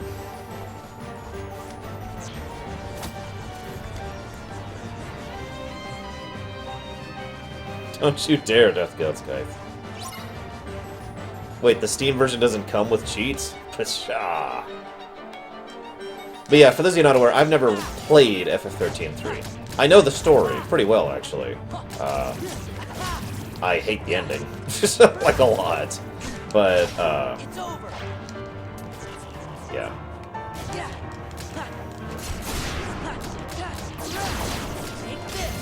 So here we are, fighting alongside Riku against wave after wave of our own Heartless.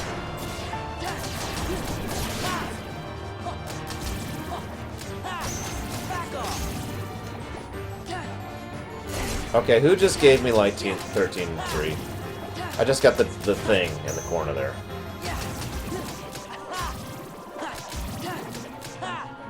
Oh my gosh.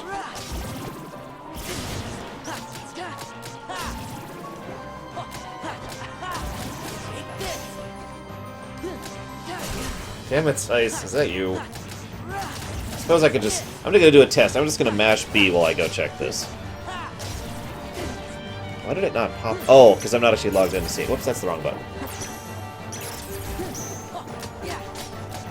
There we go.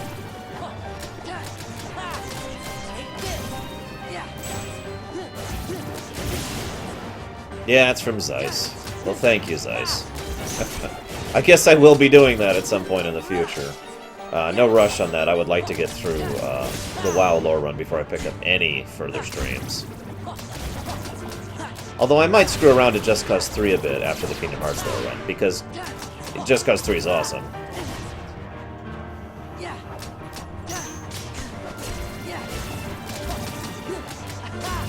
Zeiss's message was, game on. Yeah, I actually have a lot of games to stream through. I'm kind of waiting for the rest of the Minecraft story to come out before I stream through that. But that is on the list. I need to go through Type O. Just Cause 3 is one I need to get. What else do I need? Hang on. What else have I got here? Dark Souls 2. We still need to do that. Magicka 2. What am I attacking? I'm apparently on a wall. I couldn't even tell. Okay, there we go. Back to the list. What else have we got? Star Trek, I need to stream. To Witcher 3 at some distant point. Sword Coast Legends, I've kind of already poked at. Lots and lots of others. I don't feel like listing them all. Dishonored, I need to go through. I have a fairly large streaming list. That's just one of the reasons why I'm trying to concentrate on the lore runs now. Get those over with, so I don't have any actual lore runs on the docket, so to speak, and then push through just regular streaming for a while.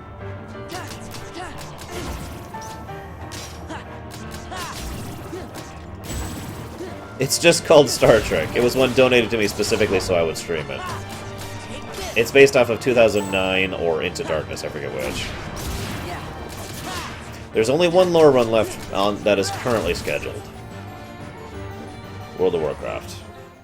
Which is going to be a long, awesome lore run that I'm very looking forward to doing.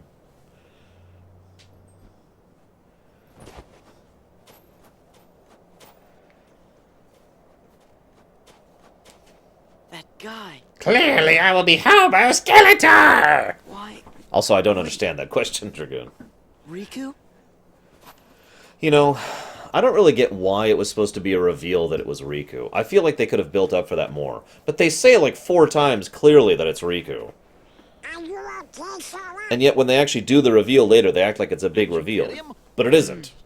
No. He's gone. What? You lost him?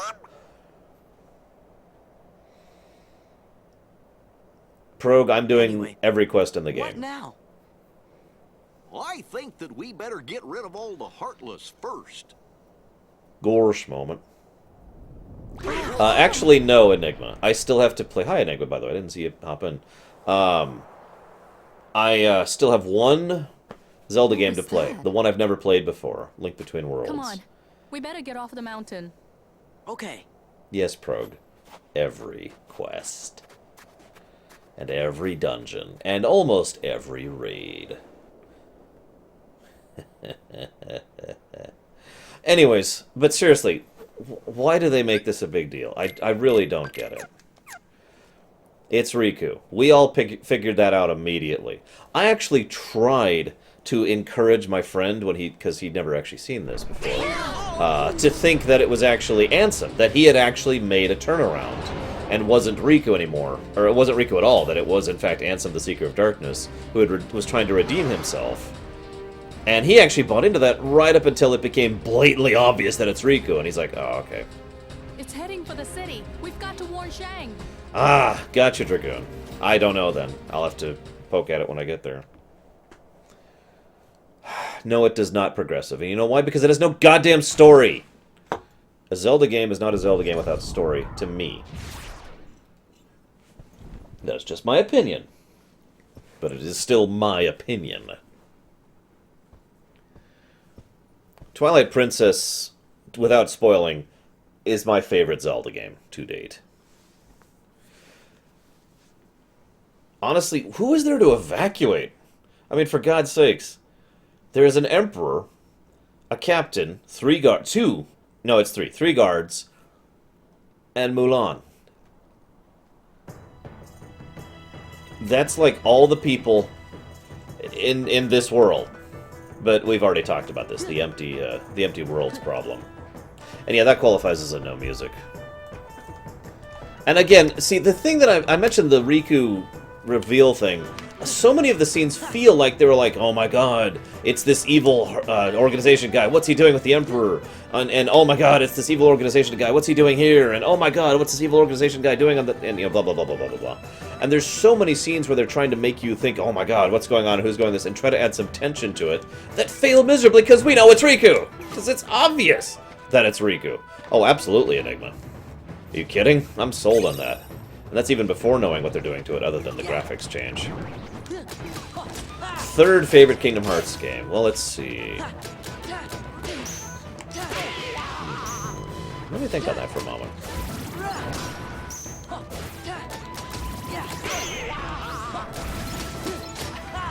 Yeah, exactly, Krenzer. Mulan is the only girl. I don't want to think about that. Maybe they don't propagate normally. I could accept that. This is a Disney World. They probably hiccup to have children.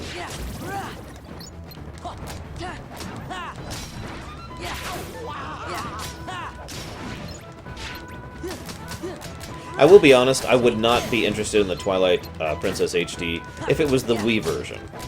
I don't care about the flipping, I hate the motion controls. The fact that it's the proper version, aka I can play it with a controller, yeah, sold.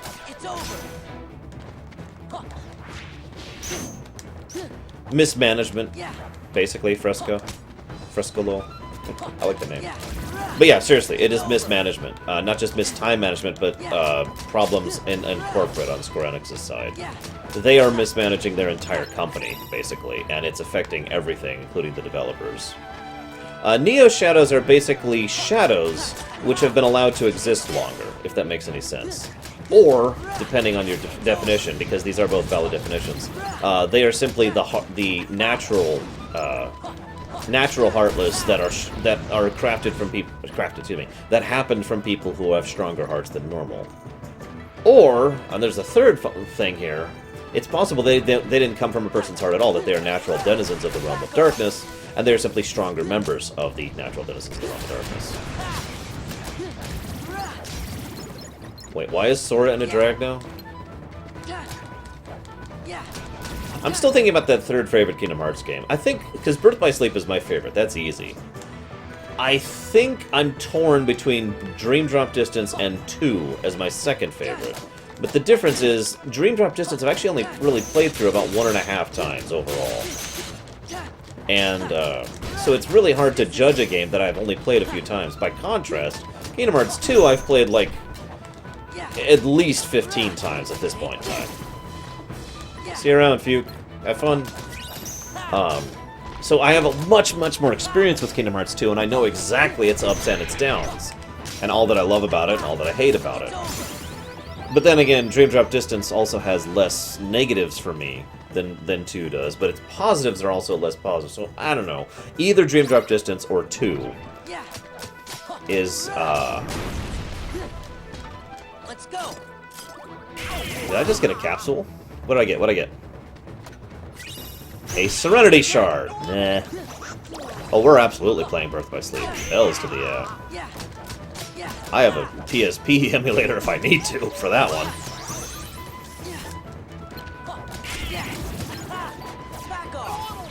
I'm sorry, Lava Dude. What'd you ask? I missed it.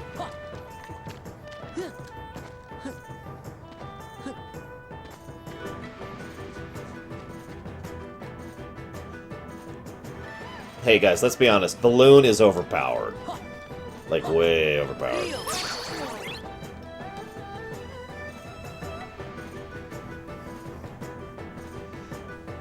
I can't remember which boss I was fighting in Dream Drop Distance, but I was fighting one of them. I had him down to his last health bar, and it's like, ugh, and I'm racing the clock because I'm like down to 20 seconds, and then 10 seconds, and then 5 seconds, and I swear to God, I had maybe an inch left of his health bar, if that, before I switched over to Sora, and then kept going with Sora, and then switched over to Riku, and boss's health was all the way back at full. That's the only time the drop system actually irritated me in Triple D. Hyrule Warriors, haven't played it. Intend to buy it someday. That's yeah. That might have been... No, we were swapping Samurai. Yeah. That wasn't that. Although, Young Xehanort and Ansem gave me quite a bit of issues. In fact, Ansem also glitched out of me so completely that I had to shut down the game. It soft-locked on the Ansem fight.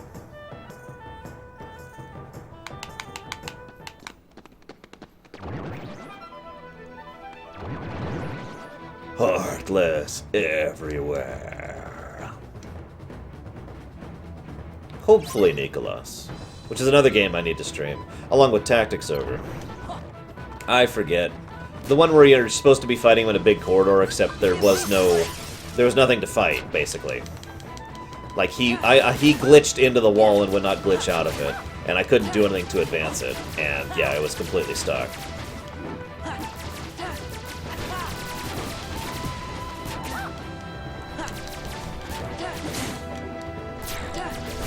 Guys, you should totally play ESO. It's totally not a terrible MMO. I'm sorry. Negativity. Yada yada.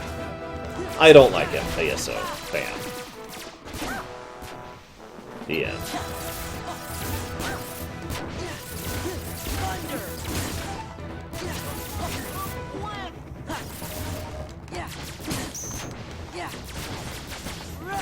Well, of course Ganondorf should have won. He's Ganondorf. Come on.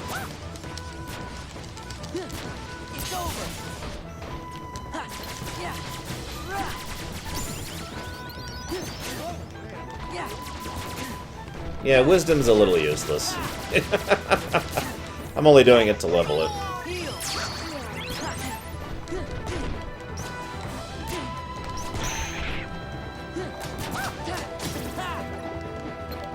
By the way, Zeiss, did you edit your previous post? Because I didn't see any new posts while I was eating lunch.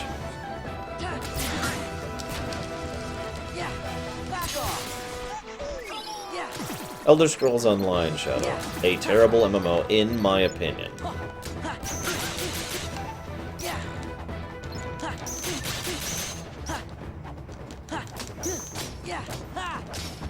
Okay, just checking, Zeiss. Don't want to miss it. I joked that I couldn't tell, but you know.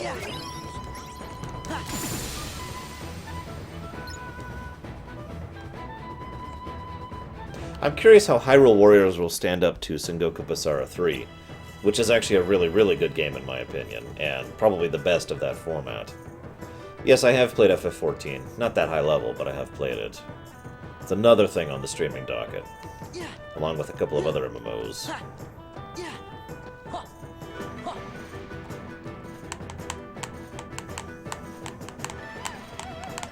Gotcha. So you're actually meeting with him. Interesting. Open up! I wonder why you consider him a bad guy.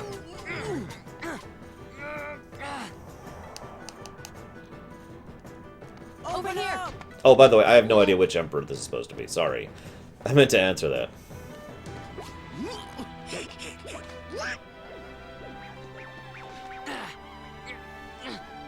I suppose I could look it up really quick. Let's find out! Ugh. Yeah, Palpatine really is just a pathetic old man. Or, I mean... let's see.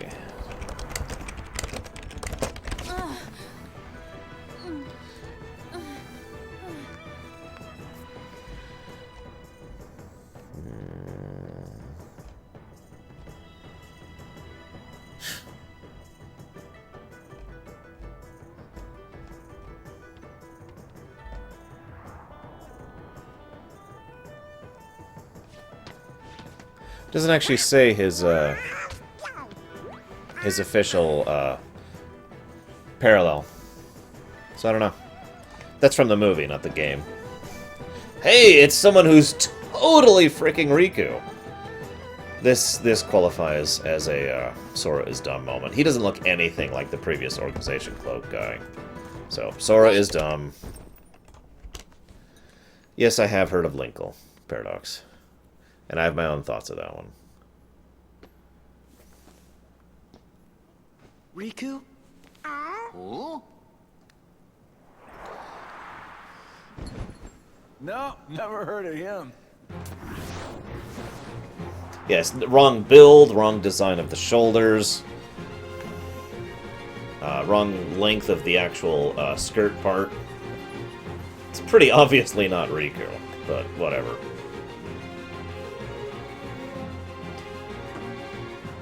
So, do you guys think a piece of Xehanort's heart is actually in Xigbar? Now, there's actually a lot of evidence that there is, because he's got the eyes, and he's got the hair. I should say eye. Yeah, okay, fair enough, Kay. But my point is it's clearly a different person.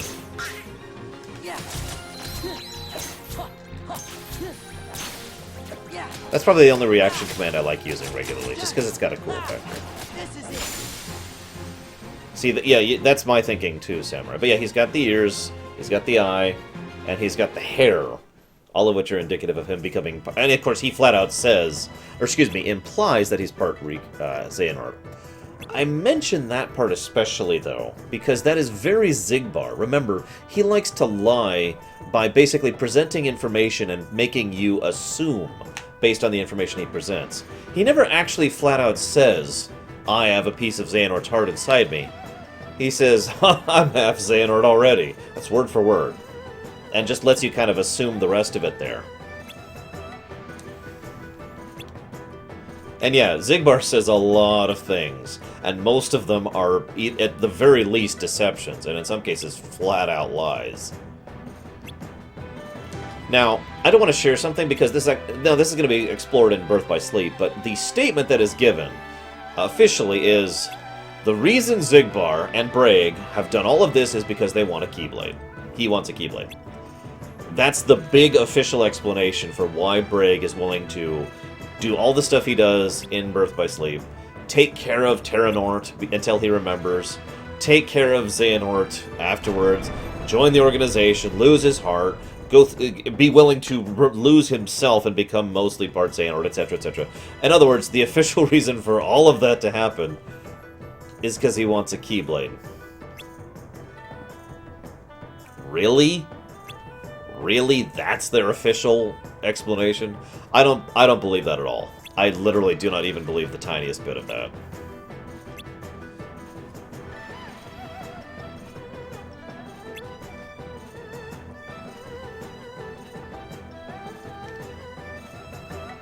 Yeah, it's such a mundane answer for all the stuff that Xehanort, that Xigbar has gone through, and Braig has gone through. It's a little ridiculous, you know.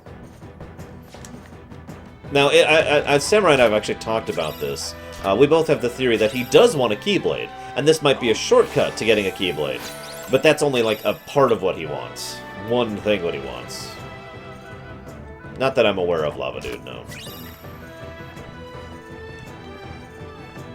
That actually happened in the past, Noel, not during the incident when it was shown there. I know that's not clearly stated, but yeah, there it is.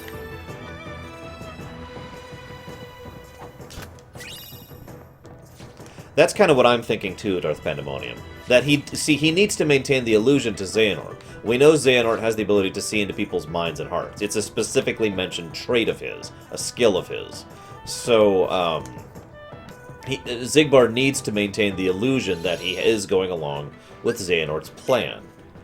And the best way to do that is actually allow him to go ahead and put a piece of his heart into him, and then basically be so dominant that it doesn't mean anything.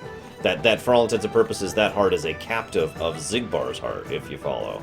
And there's other ways to interpret that, but the idea is basically that one way or another, he is not subservient to Xehanort at all, despite either having his heart in him or faking having his heart in him.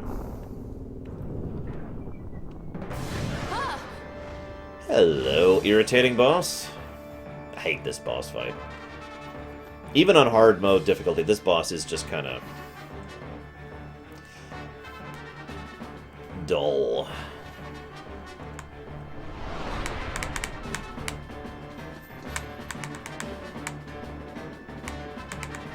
By the way, nice little tidbit that some people, don't really talk about. So there's this big legend, and they even mention it, about this ancient and terrible dragon in the mountains. And then we fight this massive dragon like Heartless. In other words, Zigbar went up there and freaking killed the dragon, or just separated its heart from it, creating this thing. Also, there's the implication that larger hearts are more valuable to the creation of the artificial Kingdom Hearts than smaller hearts, so... Exactly, Titans. He's just frustrating. Speaking of which...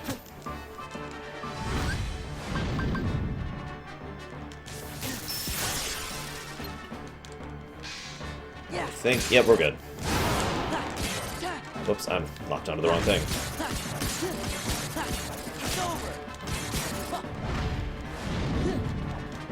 Master Form is so aerial that I almost don't need to hang on in order to stay up there. Now, of course, I screwed it up. Which sucks. Back up.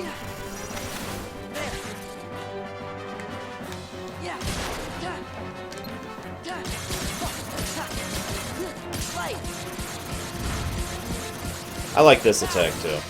It's one of my favorite combo enders of any form in general. It's one of the reasons I like Master a little bit more than Final. Final's machine gun attack just is not my thing. Of course, I've already talked about this.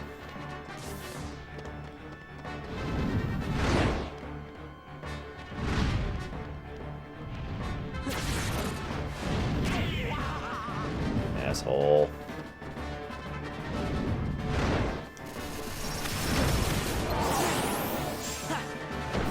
I'll agree with that, Samurai. Absolutely. Nobody likes limit form, don't lie.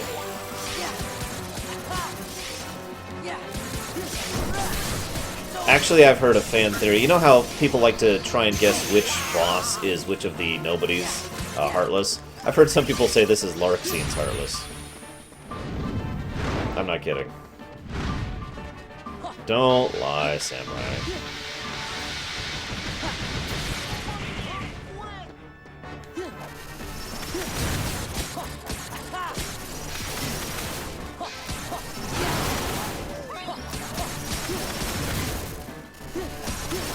Yeah, heavily lightning-based creature. Massive, to contrast her lithe form, basically. It's not true. As I've already stated, it actually can't be true. None of them can be true, but it's fun to think about.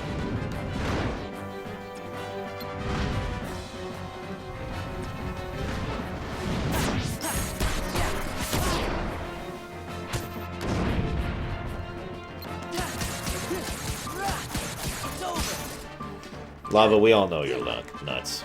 Oops. Ah! Frickin' hit him.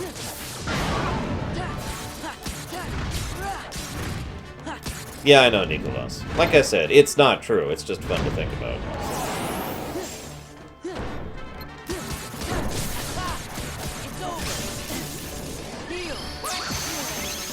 So anybody out there who regularly does critical mode and whatnot, does the AI of the enemies change at all in critical?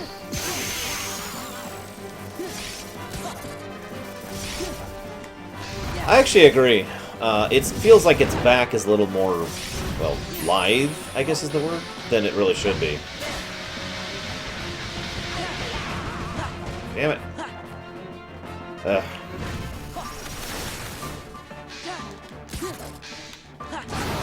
Damn it! To hell! I'm getting impatient now. Where is he? There he is.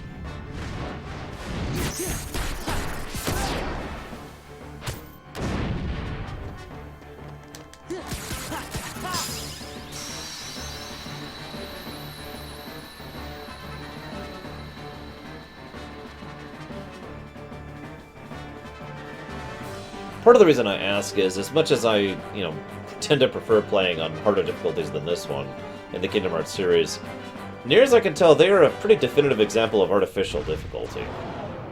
You get hit for more, and you hit for less, and that's like the big change. That's it. Mulan! No, I'll save you from that giant falling dragon!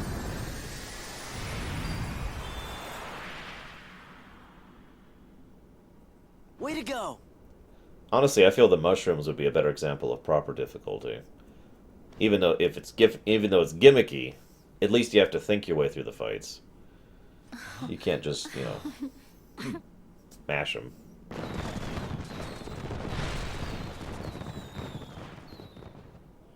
Why would they, Green? It's the Prometheus school of running away, except it's coming straight down, so you just stand there. Oh no, I'm about to be hit by a dragon. Don't worry, I'll be hit with a dragon with you! Honestly, Titans, it would have to be Heartless from the first game. And there aren't that many big Heartless in the first game, so... It would please me to reward you. What is it that you wish? Oh yeah, less health, too. Forgot about that. Well... That's a good question. What is with the A fireworks? guy in black came to see you. We know for a fact there's only one other person here. The Emperor. So clearly it's the Is all Emperor. your request? Yes. Dragons have crossed our land and left a great web of paths. These dragons wield much power, and they are the source of many gifts to both man and nature. But it would seem someone of evil intent disturbed one of our dragons and transformed it into what you call a Heartless. It is my belief that this young man came to warn me of that danger. Then I could alert and prepare my troops. All four of them. Did you? I was about to, but he told me this situation had changed.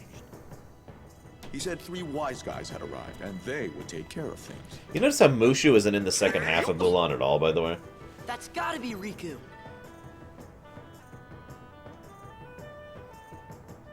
But what's he doing hanging out with Organization 13?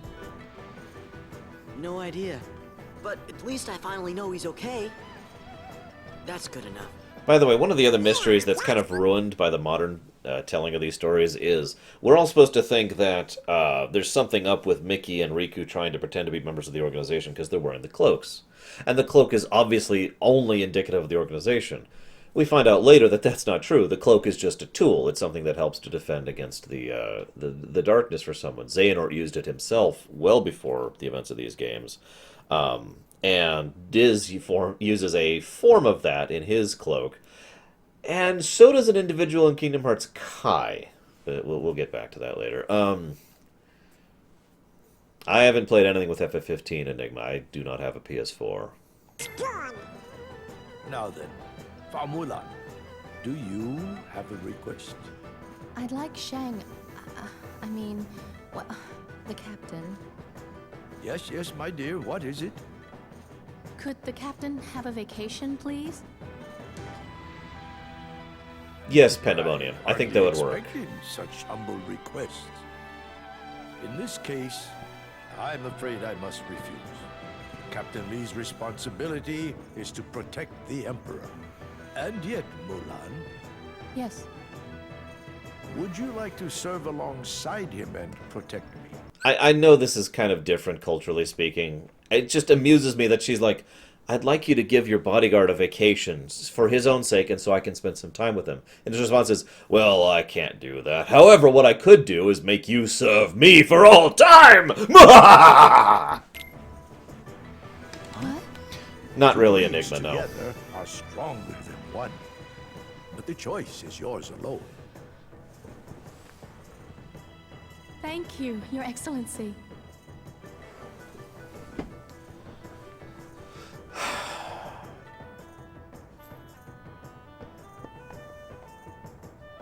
Sora, just chill, dude.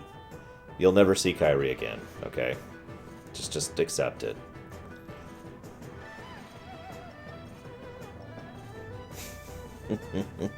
Also, Mulan is dumb.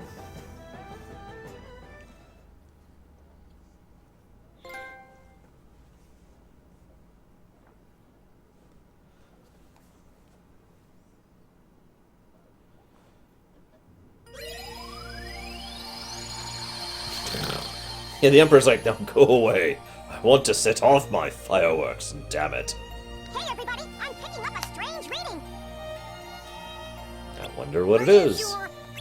Look, it's all cloudy and kind of fuzzy. Probably just a glitch. I don't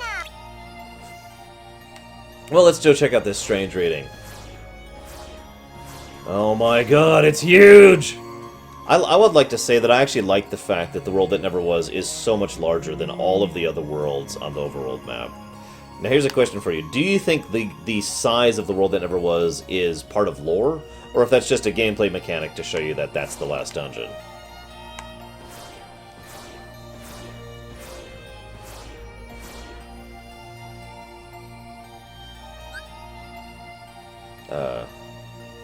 Yes.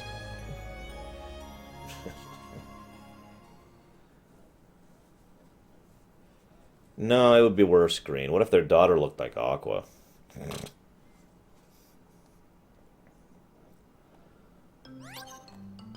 Sorry, I admit both is a valid option. I should have included that in the list.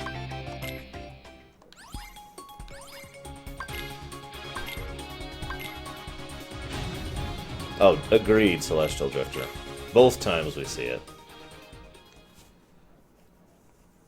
Yeah, I'm with several of you. I think it is most... I mean, I think it's a gameplay thing too, but I think it is mostly lore.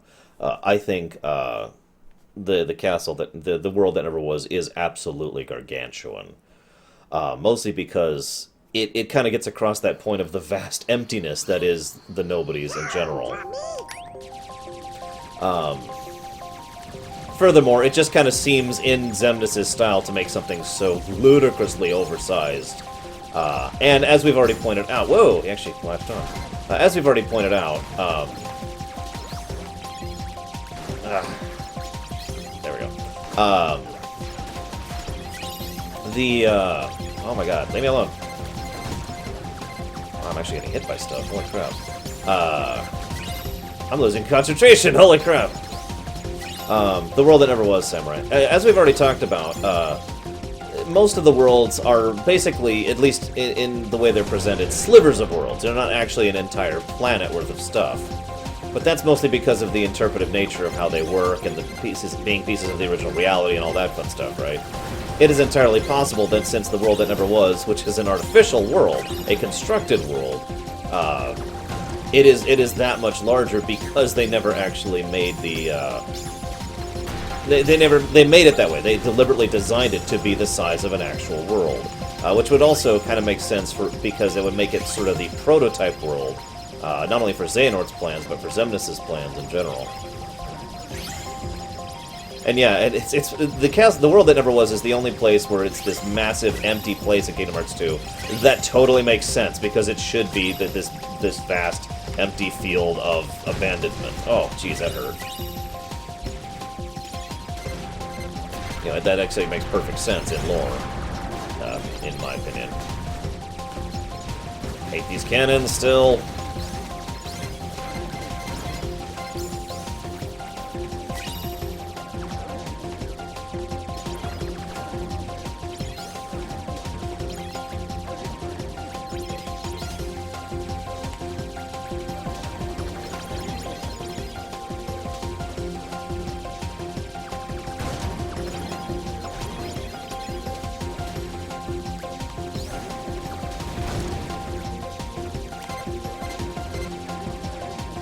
Destroy. Must destroy.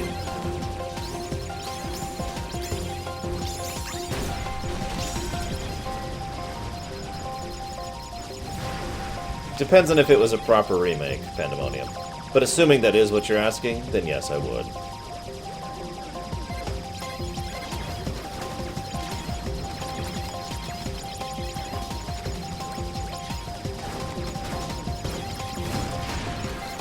Something hit me. Holy crap. Oh, I see what hit me.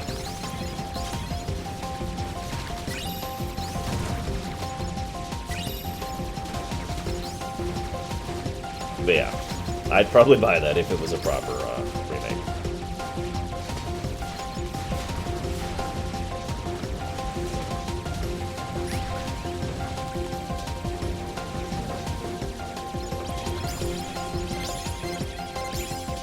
Have I already hit S rank? It just occurred occurred to me I haven't even been paying attention. I hope I hit S rank in that. I was kind of doing poorly there. That is actually also part of the artificial world that never was Lord of the Flame. Oh god, I only hit A! Oh my god. Wow, that was terrible.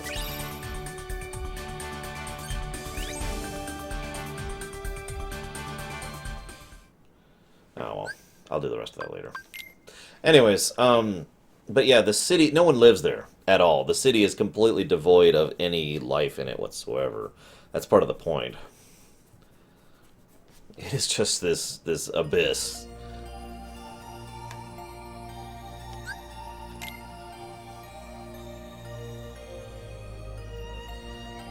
I personally think it is actually it is the former, even though the primary amount of Keyblades are the latter. In other words, I think the exceptions are when a Keyblade can be formed in the moment, but for the most part, they're passed down.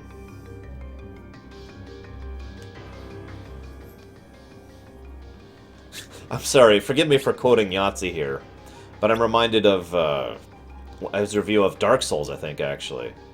He was emulating, Father, I got a B+ in my thing. Oh, well, in that case, you shall get a smack and a smack and a smack, and how dare you, how dare you, how dare you! Actually, I do have a theory for the purpose of the city. Two theories for the purpose of the city, actually. Not necessarily mutually exclusive.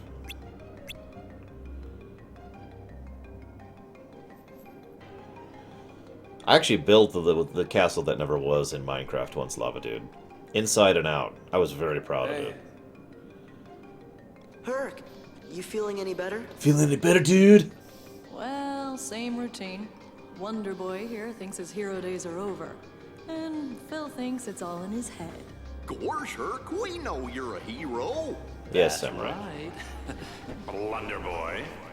How could you mope on a momentous day like today? The Underdrome's back, and you are gonna fill the stands. After all, your fans won't settle for anything less than a certified hero. I mean, if you're not up to it, you could always just, I don't know, lose. I bet you'd like that. Excuse me? Hey, I'm not a selfish guy. I'm not like those high and mighty snobs up on Olympus. I stand for the masses, and have I got a massive idea.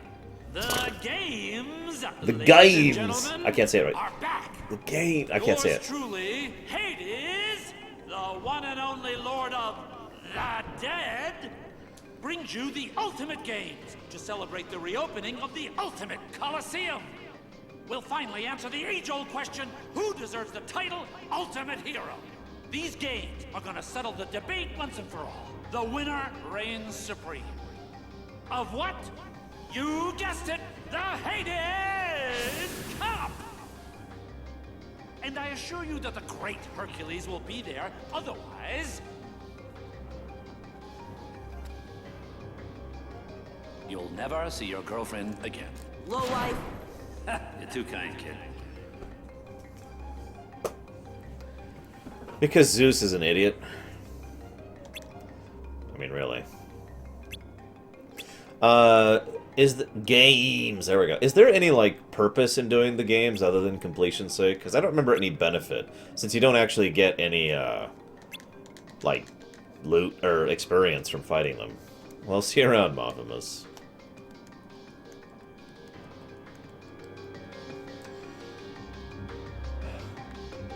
Sad thing is, I'm not really kidding, Lord of the Flame. That pretty much is the reason. I mean, you've seen Hercules the movie, right?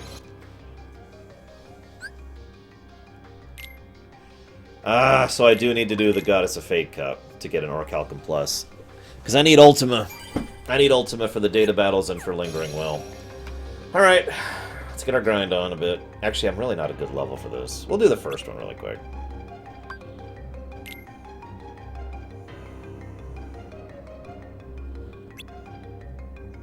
Spin Strike.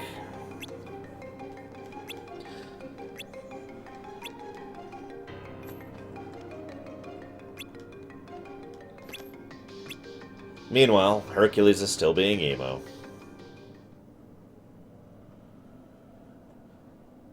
Yeah, I think I'll come back here when I'm a lot higher level and mulch those out. Fenrir is clearly better to Pandemonium, in my opinion. I should say. I should add that.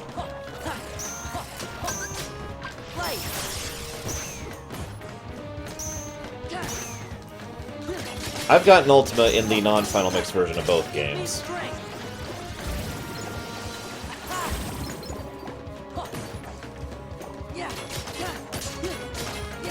Yeah, sorry, Samurai. I decided not to do it right now. I think that's kind of the norm, Dragoon. That's also true in the actual Greek mythos, really. I've said it before. I've often said Hades is the least evil, least bad of the Greek deities in Greek mythos.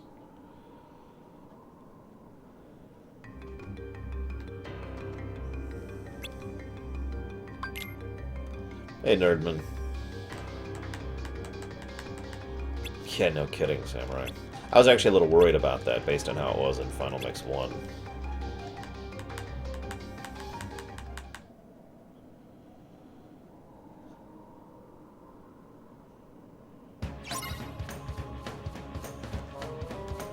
We know Lord of the Flame, sadly. Let's try and get some leveling while we're here.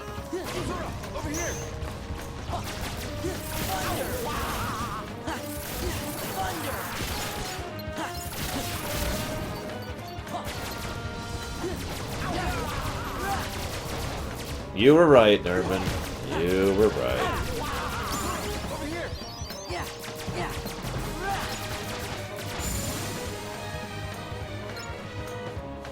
You know, it really is a little bit of a shame that Sora's Wisdom Form is kind of useless in combat, because it's got a lot of cool factor to it. Oh my god. What are you linking, Lava Dude? Oh, yeah, the city, yeah, thing. Sorry. I noticed that you said that earlier, and yeah, you're right. Originally, there was going to be this Xemnas City thing, which they just couldn't do because of hardware limitations, basically.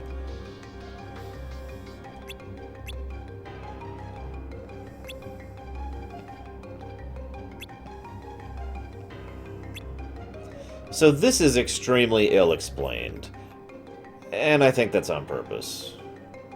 I do not have an answer personally, Ventures, but if I was to guess, I think it's going to be a digital release only, as most, that kind of stuff is.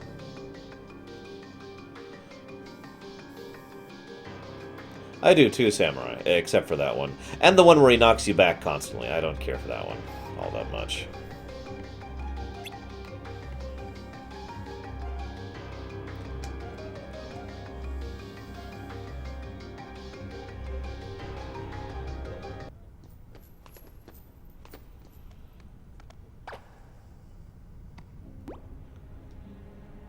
Okay, let's review. State your crime, prisoner. I'm just going to talk about this really quick here. So, Auron has a little doll of him, which is representative of a piece of him, which allows Hades to not only control him, but also makes it so he's much less of himself, and also he's kind of susceptible to, being controlled, and also he says the line he's about to say here. I exist. That is my crime. It is inexcusable. I know they explain kind of what the little statue thing is, but the fact that it's only used once literally ever, and the fact that Hades pulls this out, again, just this once for him, to go after Hercules, and I don't know, it's just kind of a weird thing. Yeah, that's actually what I assumed as well, Samurai, that basically this is another example of them weaving the changing your memories changes yourself without changing your heart thing. In other words, this Auron is clearly basically a completely different person, and yet he still is hesitant to actually try and kill Sora, Donald, and Goofy because of the fact that he's still got some of that etching in the heart thing going on. That's how I interpret it anyways, because it kind of fits the pieces. And again, the altering memory theme is all over the place in Kingdom Hearts 2. Ooh, good. Very good. What's wrong with Auron? He's never acted that way before. Also, blue looks really good on Sora. Okay, so you made one lousy mistake. You exist. But hey, I'm a forgiving guy. You keep your end of our little deal, and I'm willing to overlook a transgression or two. I understand. Defeat Hercules. And his meddling friends. What? No. Only Hercules. Oh, don't tell me you've forgotten who's in charge. Oh. I like the Pyroflies effect. It's a nice touch. Hercules and the other three. Are we clear? We're clear. Hades, Lord Hades. Lord Hades. Good. Now go. I didn't think it was a similar situation, Pandemonium. I thought he just had the deal over Megara in the movie. I mean, yeah, he had the doll, but it didn't act like this at all. So yeah, this is kind of messed up. But again, this is the whole memory-altering thing. This is exactly what Naminé did to us, except being done with malicious intent.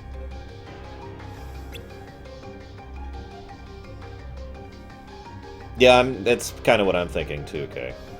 Damn it, Deutsch! Your opinion is wrong! I can't even say that with a straight face. Ah! Why am I still this? Don't worry, guys. We will save Auron. We will restore him is probably a better word choice, but still. Let me guess, Deutsch. You prefer Master Form. What's wrong, Sora? Oh, Auron's in trouble. It's like Hades brainwashed him. He's using some kind of a statue.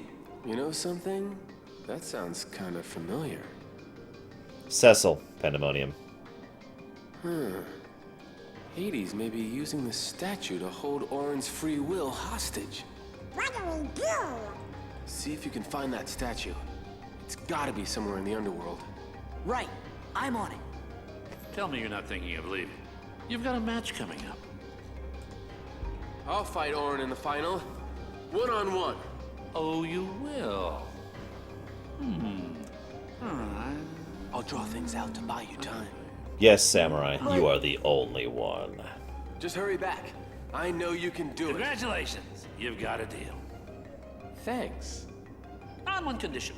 The Keyblader here and his trusty friends have to meet the winner in one final clash. What do you say?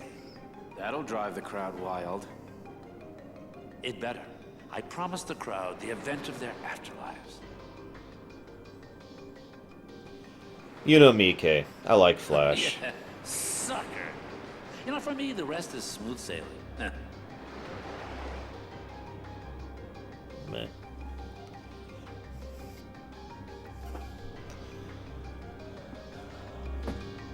Oh god, I'm still in wisdom form. I've been in wisdom form for like 3 cutscenes now.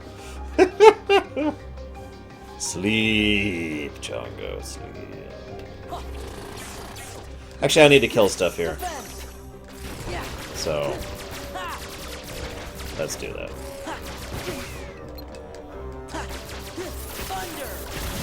Well, it's also pretty late for Chongo.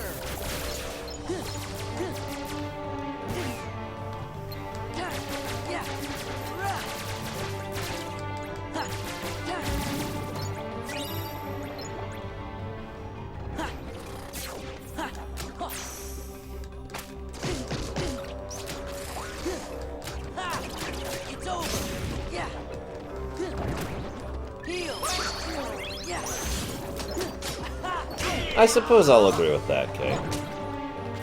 I would also argue a weird kind of meta counterexample. I get it a lot of mundane in my everyday life, so it's nice to be able to always go to Flash in a video game, because by my perspective it's not all the time, it's just in the game. I still agree with you, I think sometimes in my life I need a lot of Flash to distract me from how horrible my life is.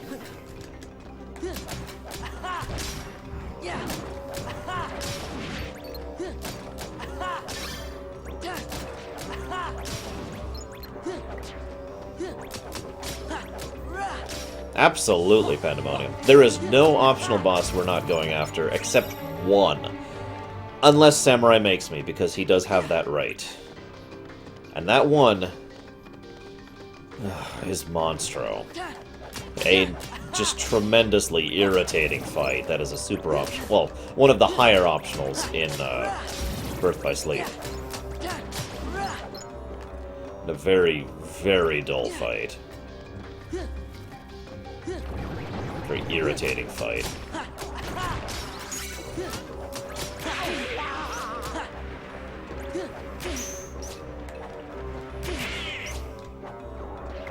Yeah, everything else, yeah, absolutely. I even went after XIII and Phantom, and there really was no reason to do so other than to show him off. Although XIII is an awesome fight. It is my favorite fight, now having replayed it in Kingdom Hearts 1, even more so than Xemnas. Yeah, actually, I take that back. Xemnas was even more awesome, especially since I actually took him out.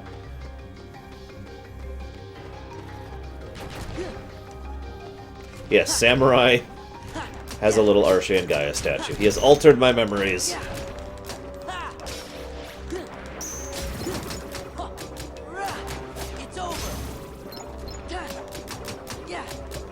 That's true, Xemnas also has lore significance. XIII is just cool.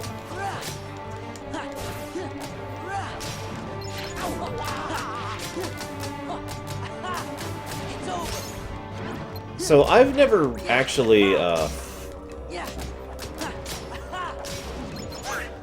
I've never beaten the Vanitas Remnant on a proper difficulty. I've beaten him on beginner, on the PSP. So,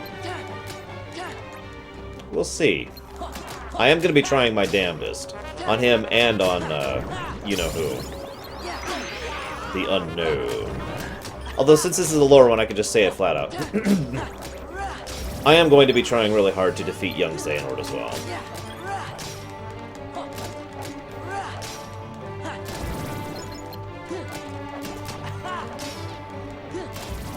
PSP is not mobile. PSP is handheld. They're very different categories. I am not a mobile gamer. I don't even have a smartphone or a pad that I can use for that. They're as real as you think they are, Toby.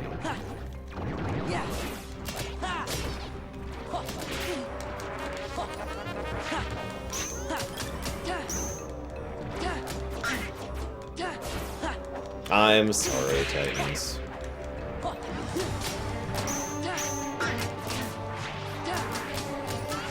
You have to get it from Final Form, which I think is actually kind of a shame. You don't get Glide until very, very, very, very late in Kingdom Hearts 2, by the point at which it's basically useless. Its only actual purpose is to go back and get a few puzzle pieces. And that's like it.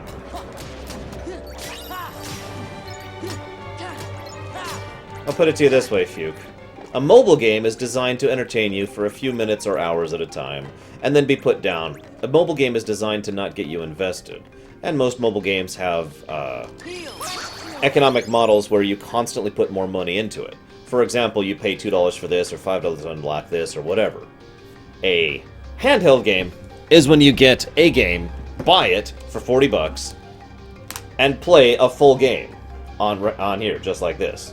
Hugely different categories in terms of market and in terms of audience. Yes, we've already defeated Demix at this point in time. And we will... I've decided we're going to go ahead and fight Zexion right now. I'm pretty sure we're actually going to crush him. I'm a little higher level than I would want to be for that.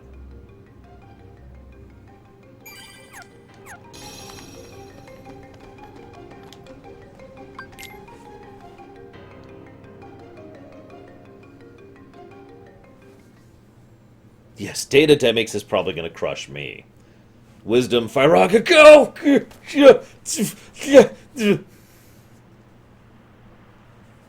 That is true, Jaywalk. It's one of the reasons why I've been very against mobile gaming for a long time. Not because I have anything against mobile games, or against people who like mobile games, but because mobile games have actively been hurting other markets, and that bothers me. No, I haven't, Night Forager. Zexion! And the first time we actually get to see the lexicon. What's a good place to farm money in this one that doesn't involve the gambler trick? Does anyone know? No cheats. Don't have any. Actually, have any, Nerdman.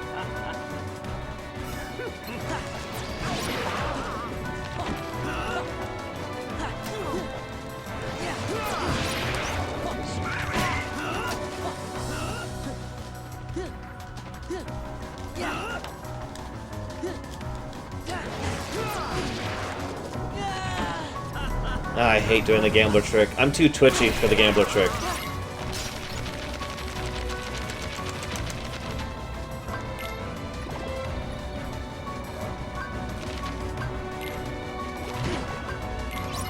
There we go.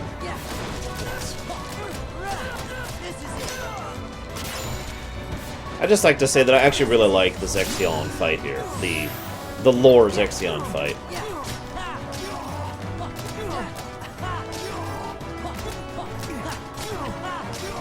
Yeah, I know, sorry. I have fought this guy before, and beat him, no less.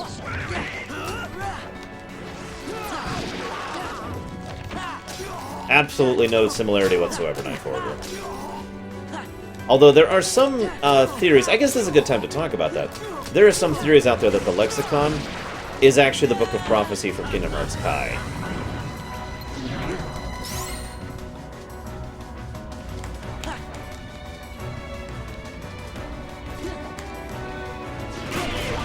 Damn it. The Lexicon is what he's wielding. It's the name of that book. It's his weapon.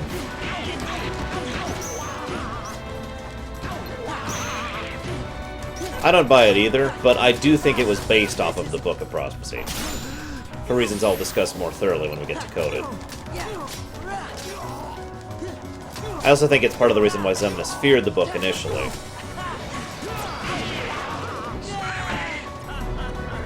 Oh, I think he's about to do the big attack. Yep. Nope, this isn't it.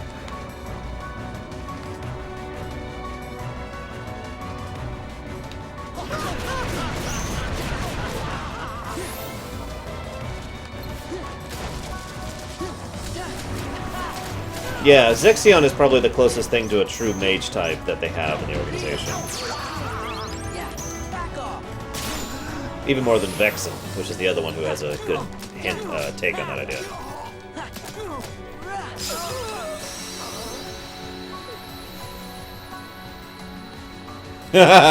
No, Dragoon.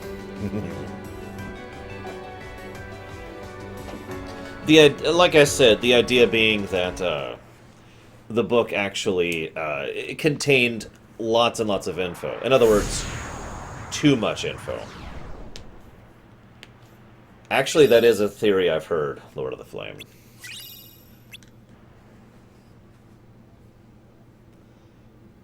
We all know book burning is a wonderfully popular activity, right?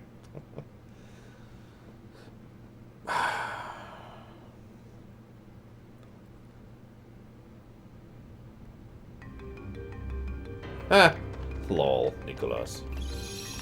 Speaking of which, that's...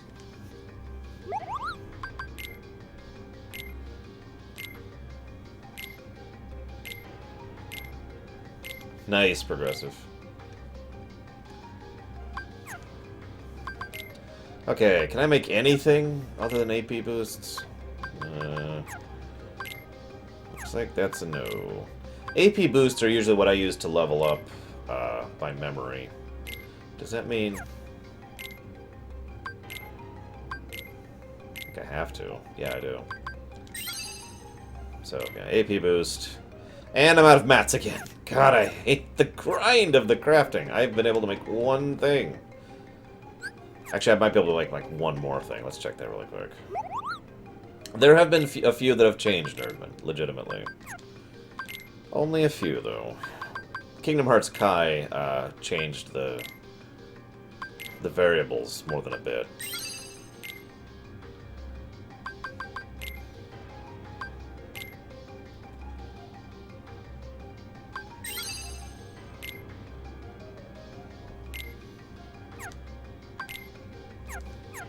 Rank 6. Oops, I wanted to buy two. Wow, we have no potions right now.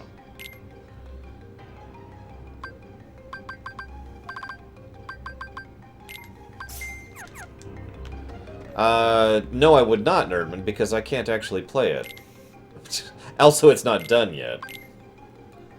Also, I will most likely do a rumination on that for 2.8, which will actually be a stream. So, one way or another, no. Unfortunately, it looks like Kai is actually integrally tied into the story. In either one way or another, both are valid, although they are mutually exclusive in this case. Now that is entertainment. Kingdom Hearts Kai is a phone/browser game for Kingdom Hearts, and yeah, it's either set in the past or the present, which is me giving away a theory there. I try to get a little bit done as I go through Scumbag.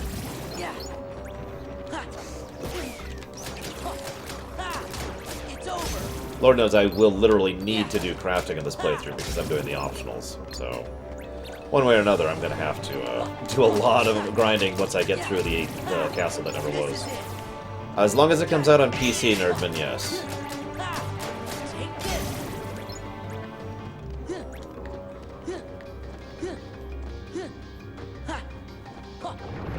Correct, Green. I lack the ability to.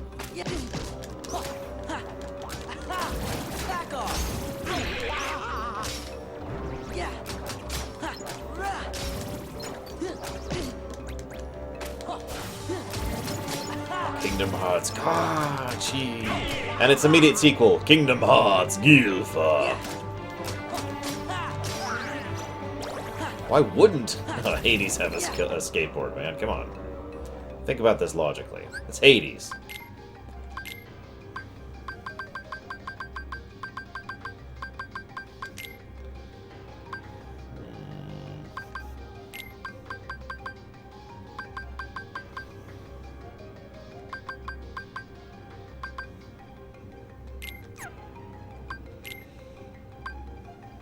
He doesn't have it yet. Why would that be heresy coming?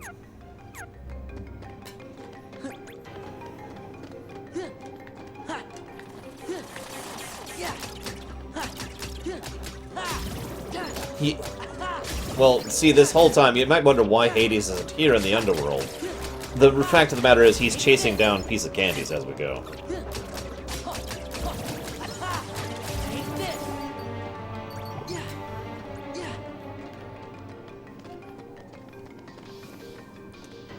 Oh god. I hope not, Guitar Wizard. That would kind of be terrible. Got it!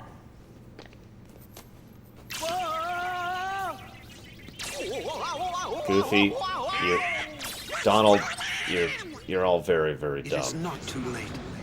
Let us turn back. But where is the sense in all this? There must be another way. Your deaths will mean nothing. You must live. This is why Samara and I both say that that's probably Auron's memories in that. I get it. This is what belongs in Auron's heart.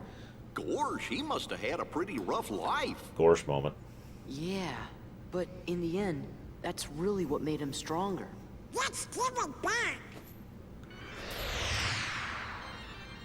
Nobodies? Where did they come from? Well, they can teleport anywhere at will, so...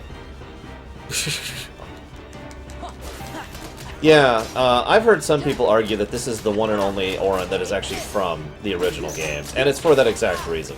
I'm not 100% sure I buy that, but there's enough of a leeway there to make that, to allow that, because Auron did vanish at the end of Final Fantasy X. He's gone. You know, he faded back into the Fireflies. So for him to vanish and then basically end up here in the underworld where the dead go make a degree of sense, if we consider the fact that Kingdom Hearts and the rest of Final Fantasy actually exist within the same continuity. And that's pretty much the only thing that has to happen for that to be a thing. Yeah, he also Fireflies at the end of this game, too. Remind me to equip Jackpot after this fight. Because if the rest of Final Fantasy exists here, the fact that people who are dead would end up here would make sense for the same reason that even though Santa is only in a single world, he has knowledge of and access to other worlds as well, which I already talked about.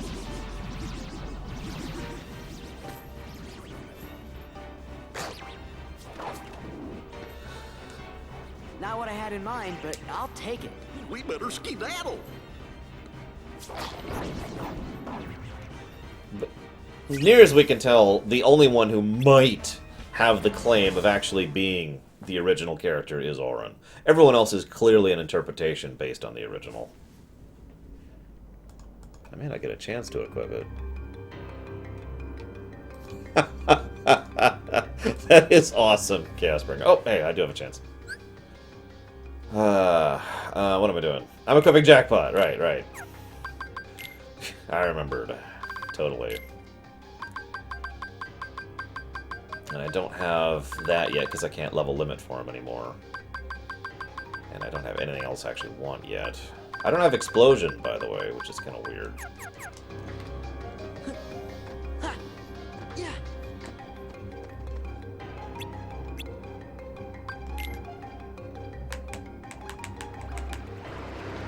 That's true, reincarnation might be a thing. There's also another theory, which is a little bit more metaphysical. You know how I mentioned that the one thing the Light Worlds all have in common is that they're all basically Disney tales, and that the Light World, the Realm of Light was reconstructed after the Keyblade War based off of the Tales of Children, that idea? Oh, you're right, Samurai. Solar Sail, I haven't done that yet. Also, I like how Auron is one-handedly pushing back Hercules. Just pointing that out. Anyways, Auron, no!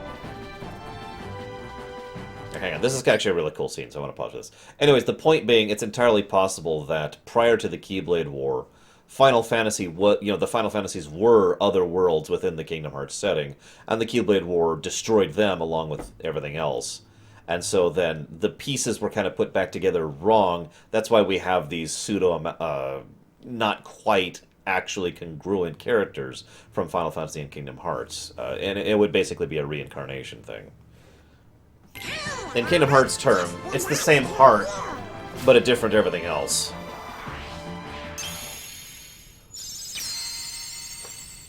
Memories restored.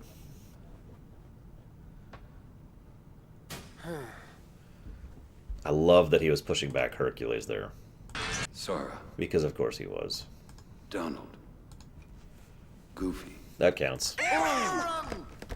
Why those little... Prisoner, what happened to our mutual agreement? I can give you a clean slate, but you gotta work with me. Hashtag feel the heat, by the way. Maybe you didn't hear me. This is my story, and you're not part of it.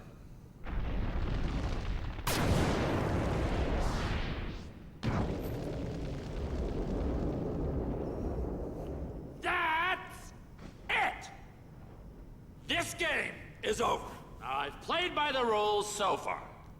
Okay, I confess, I was hoping Wonder Boy would lose, but it was still a fair fight. Come on, is that really so wrong? Huh? Really, a fair fight. Laugh all you want! Because the laughing is about to stop. You wanna know why? Because now we're gonna play by my rules.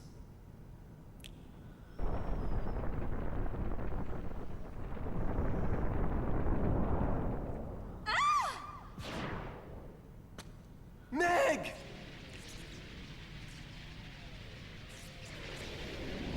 Hercules! Hey, I warned you right at the get-go. You don't compete, you lose the girl.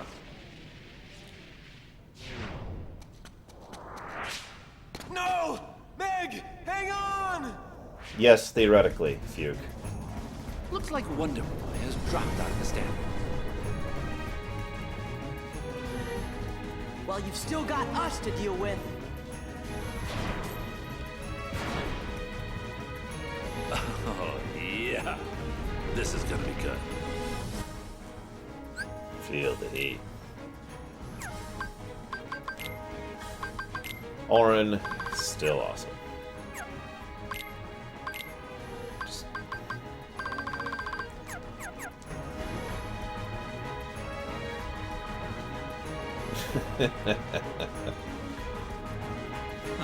That's it. Take that. That all you got?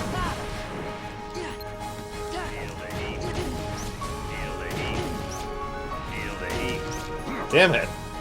There we go. Disturbingly so, aren't they, Kay? So are Kyrie's, really. And Aqua's, I think. We can't win. Because it's his underworld. Actually, Nerdman, no. The point of that ending was to showcase that that world had been consumed by the darkness, and therefore had been subsumed into the realm of darkness. Gee, then how do we beat him?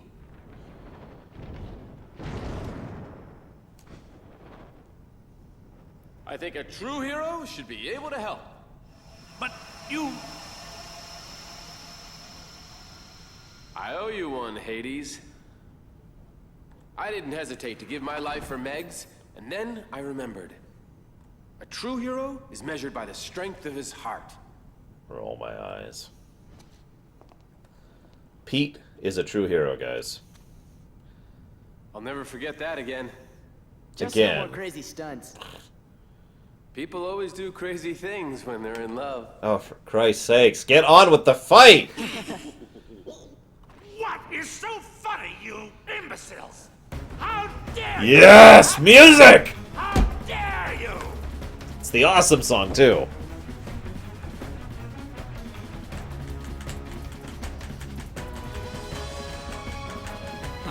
That's it.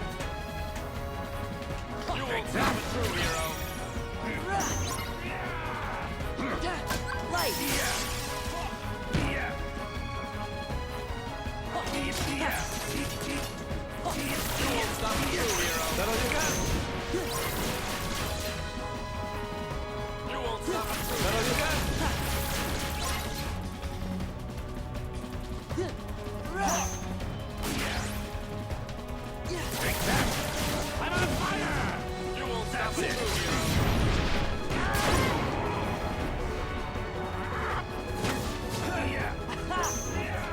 Sorry, but I love this song. So every time it comes up, I'm just like, hell yeah!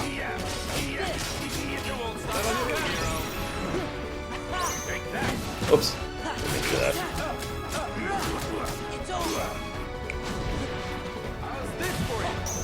Let's go. That's it.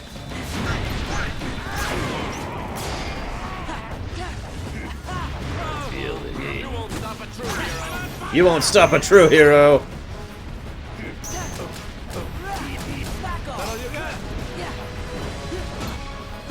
I gotta be honest, this song is probably half the reason why I like the MCP fight. I mean that sincerely. Because it's not even that... I mean, it's actually a fun fight when you just look at it design-wise. It's one of the more, less linear, more complicated fights in Kingdom Hearts 2, and I like that. I guess I'm saying this wrong. It's one of the more gimmicky fights, and I like that. I like both versions, too. As for which I like more, I'd have to actually think about that. Farewell, Bregwin. Remember not to flash it if you're not going to use it, or however you said that.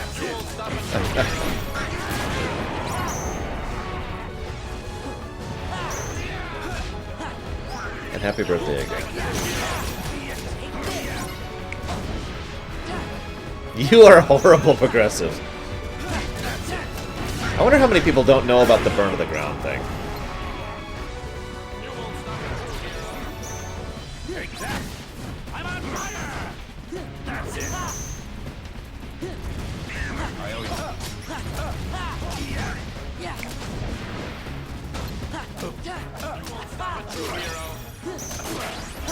And... oh, wow, he teleported. Stop teleporting! I don't want to kill you with magic.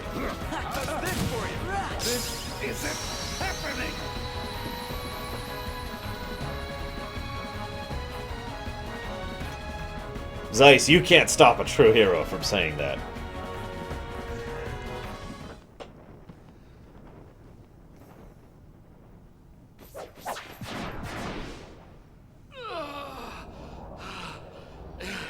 It's not over yet. You might want to look where you're going, Hades.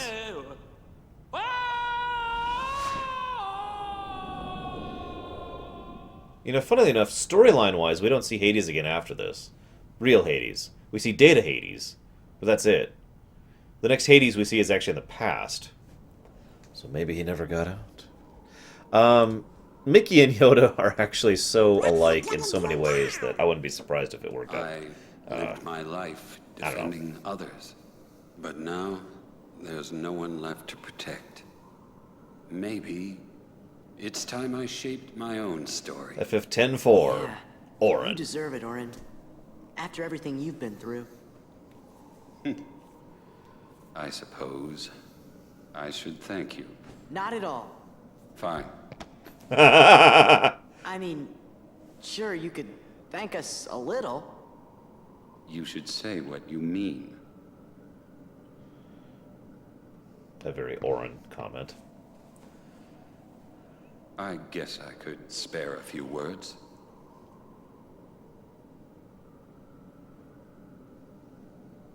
Thanks for meddling. Hey, what's that mean? Meddlers.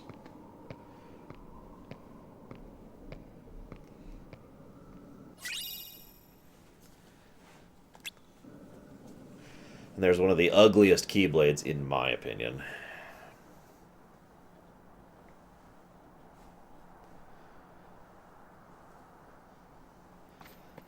Very, Thanks again, guys. interesting, Darth Pandemonium. I mean, Sora would win. No, he's just resting it, Django. Sounds like somebody's feathers are a little ruffled. I'm kidding. Thank you, Sora, Donald, Goofy. We're not even going to talk about it, So where are Nicholas. you guys Sora, Donald, headed Goofy. next? You know.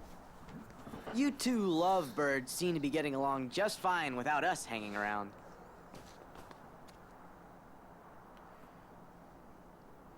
Yeah, we gotta go. Yeah, this is a clear no Before we music. start meddling. Yep. Right. Are you turkeys trying to put me out of a job? If you keep acing every challenge, champ, who am I gonna train? For the You can't games. abandon me now, Phil. I gotta be at the top of my game in case Hades shows up again. Hey, are we true heroes yet? Yeah. Come on, Phil. How about it? Let me see now. Well, you're not wise enough. Not quite seasoned enough.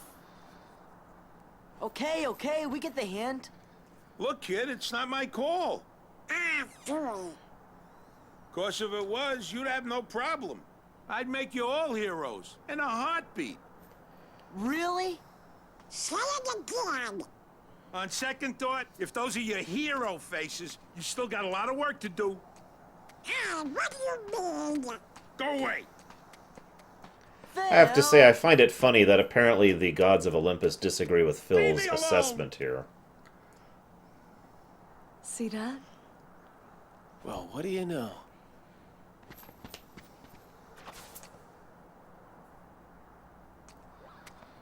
Because they only do this for people they consider heroes. This is a nice touch, I think, actually.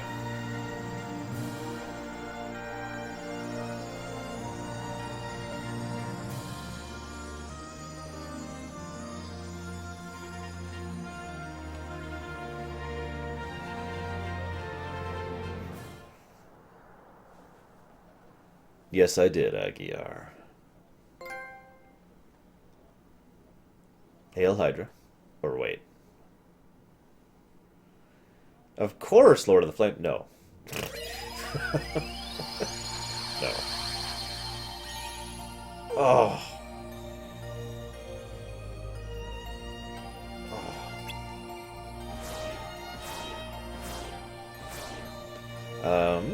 Alright, guys. You know what we must do.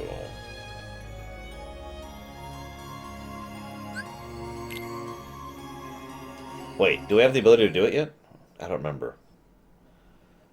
We might not. I try, Metroid Deck. I try, but... Is this? Hang on, we might not actually be ready yet. If we're not ready, you get a reprieve. Oh, never mind, okay. I need Magnara or something like that first. Never mind, you're safe for now. No, Agiar! Oh, whatever. Well, that means we'll probably be doing that tomorrow, because I really don't want my people to be home when I do that.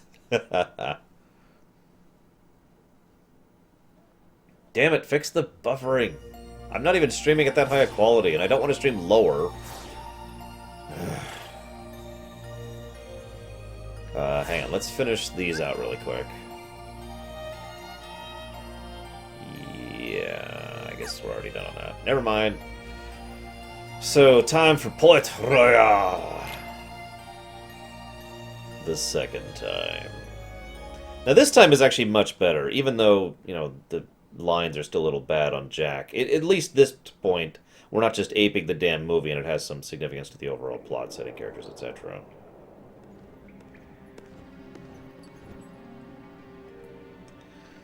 One thing I find an amusing thought.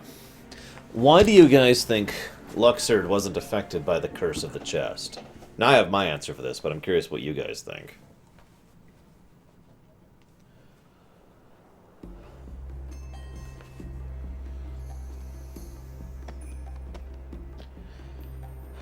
Disney Worlds, Nerdman? I've said it before and I've said it again. I don't actually want any new Disney Worlds, or other Disney Worlds, or Disney Worlds in general, in Kingdom Hearts 3. I don't. Yeah, you guys are all basically answering what I would answer. He is simply not conformed to the normal laws of reality, therefore it doesn't affect him the same way. Honestly, that's probably true from just about anybody who is unique or special. In fact, for example, I'm pretty sure Sora, if he took one of the pieces from the treasure, wouldn't be affected in the same way, or at all. Jack! Zola, some assistance? That's Sora, Donald, and Goofy. That counts. Will you leave a mate to perish? Aye, aye. Yes, I will leave you to perish.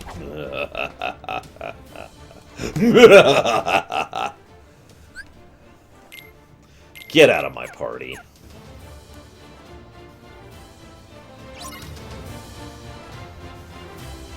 So okay, aside from the fact that those are awesome, you know, sections and all that, what significance to the overall Kingdom Hearts story would you add to them, Nerdman? That would be kind of interesting, reflect Sora. I can totally see Sora going down the path that Jack did in the deleted scene, where he's like, Jack Sparrow, the Immortal. It does have a ring to it, doesn't it? There's a lot of deleted scenes in the first Kingdom Hearts, or first Parts of the Caribbean movie that I feel really should have been in. They add a lot to the story. Davy Jones, let's be honest, he is a nobody in like every sense of the word. Ignoring the fact that he literally has taken out his heart, he acts like a nobody does. He still feels, but it is a twisted, distorted feeling, and he's got that whole, you know, I feel more when exposed to my heart thing going on for him, so, yeah. Have Davy Jones be awesome. There you go, that's how I would do it.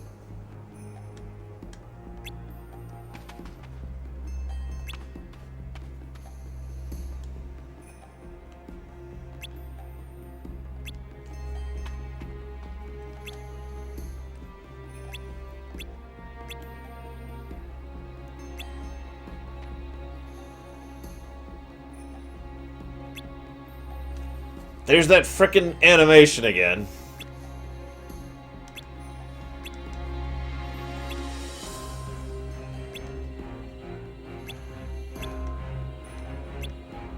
That's a good question, Green. They're really, really comfy.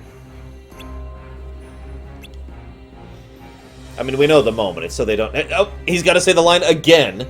I see no profit in it for me.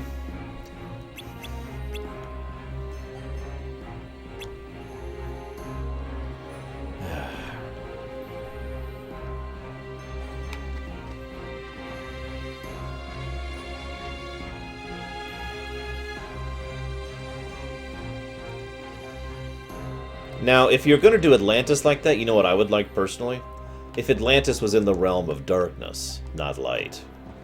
And so, and going together with your idea of the cornerstone being a cornerstone of darkness instead of light.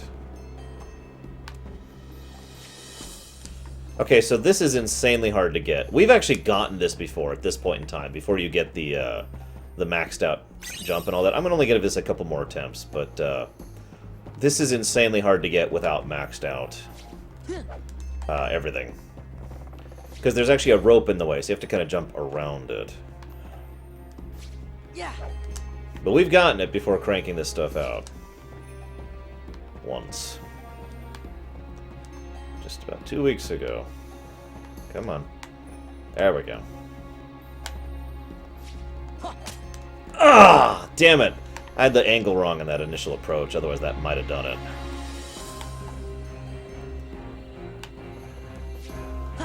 Yeah. Screw it. I give up. Yeah, exactly, Leander. That's exactly what I'm thinking of in that direction.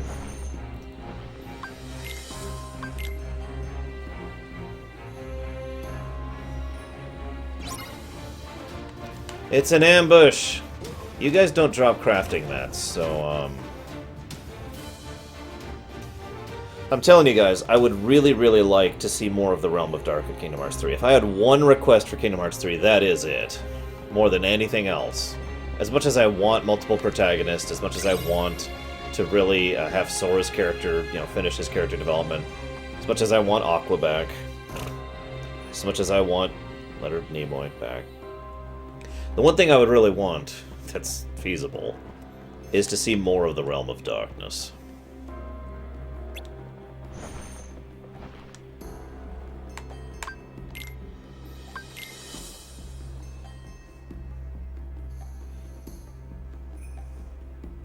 Actually, that's a good point, Aureus. I should have done a reflect there instead of the swing. Oh well. I'll get all the puzzle pieces later, because I need to get at least 3 of them, and I might as well just go down the list and get them all. Interceptor off the starboard bow! Will! Stop that, Jack! We've got to rescue him! Oh, music. That's a good question, Fuke. We only know of one world that is distinctly in the in-between, and that's Twilight Town. The others are more debatable. They're either leaning in one direction Will, wake or up. what. I didn't know that's how you wake people up. Slap, slap, slap, slap, slap. Elizabeth. Eisen, it is definitely a possibility, yes. It is not on the forbidden list. And the stone chest. Someone's taken them. Next thing I knew, we were attacked. But I couldn't see who it was. Titans, that you're phrasing that wrong. In a black hood. I get what you're asking, and I'd rather have Aqua, but We found yeah. a way out of the cave. I'll take Aqua over the Realm of villains sent a Darkness. horde of terrible creatures after us. I've never seen their likes before. I think I'm the only one who made it back to the ship. Will. Elizabeth, I feel rather... And he's dead.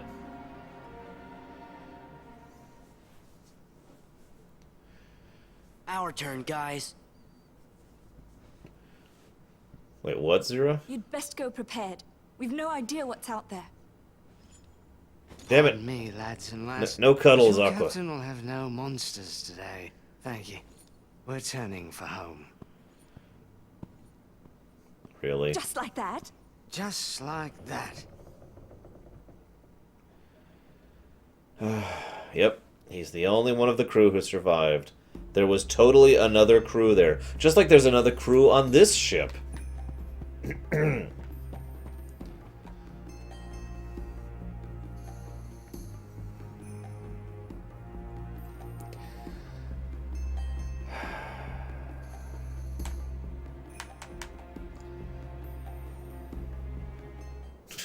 I understand, Titans. Like I said, I understood your question. Don't remember inviting you. Luxord! So it was the organization. We'll handle this. Huh? I really wish we saw more of Luxord. The I darkness of... I really hope we see more of Luxord. 358 fleshes him out a bit more, but we get the impression from Luxord that he is very much the James Bond of the group. And I don't just mean because of the accent. In other words, he's kind of a multi-purpose individual whose skills do not lie around combat. He's manipulative, he's clever, he's intelligent, he's probably behind most of the actual schemes of the organization as a whole. And he knows how to use the moment and his cunning in the moment in order to manipulate the situation towards his ends. He effectively defeats Sora here without ever fighting him at all. And he engineers a situation where no matter what Sora does, it will further his goals. And I love that. And I wish we'd seen more of that. And yeah, so I'm really hopeful we see more of Luxord or whoever his original is in 3. Men's hearts, drawn to these cursed medallions. And this Heartless. A veritable maelstrom of avarice. I like his voice actor, too. I wonder, are they worthy to serve Organization 13? And you want an answer now? Precisely.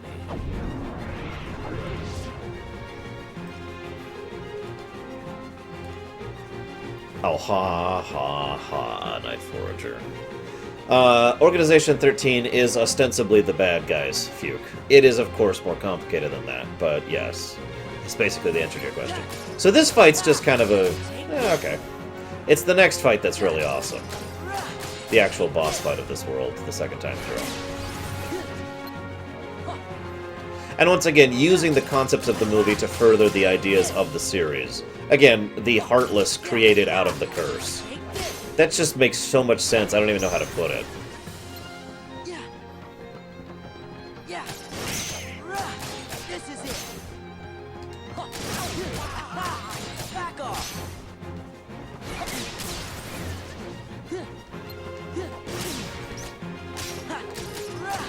This is it. Take this. Who, J-Walk?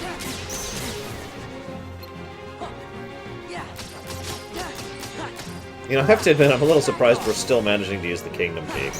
I wonder at which point I'll have to stop. I mean, we did beat Zexion with the Kingdom Key, too. I need to go after Larxene soon. Where the heck is Larxene? Oh, it's here, isn't it? That's right, it is here.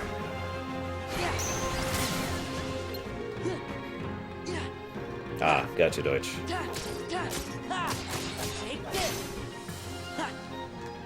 Honestly, I imagine the Heartless barely acknowledge that anyone exists, because the Heartless don't really think like that. They're animals, so they look at Maleficent as food, and they probably look at the organization as food. It's just they kind of can't prey on them normally because of the way the organization operates. Although, given enough time and heart growth, it's entirely possible the organization could become vulnerable to the Heartless, just like Maleficent eventually was. Not over yet. He also looks cool. Luxord. Throw him overboard. Aye, aye. Ollie! Excuse me? Barley? It's a bit of a pirate's code. Anyone who invokes parley must not be harmed till negotiations are complete. This is no time for rules. True. But as we're honorable pirates, we should always stick to I think the it's code. interesting that Jack sticks to the code here. Right, you. Out with it. I surrender the chest with my humblest apologies. Rather accommodating of you, mate. And for that you want... Just a few souvenirs. For the memories. And again, this is very clever. Because the curse of the chest will always exist as long as any...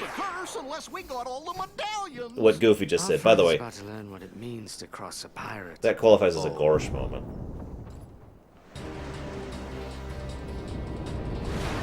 Sora, Donald, Goofy, it's yours.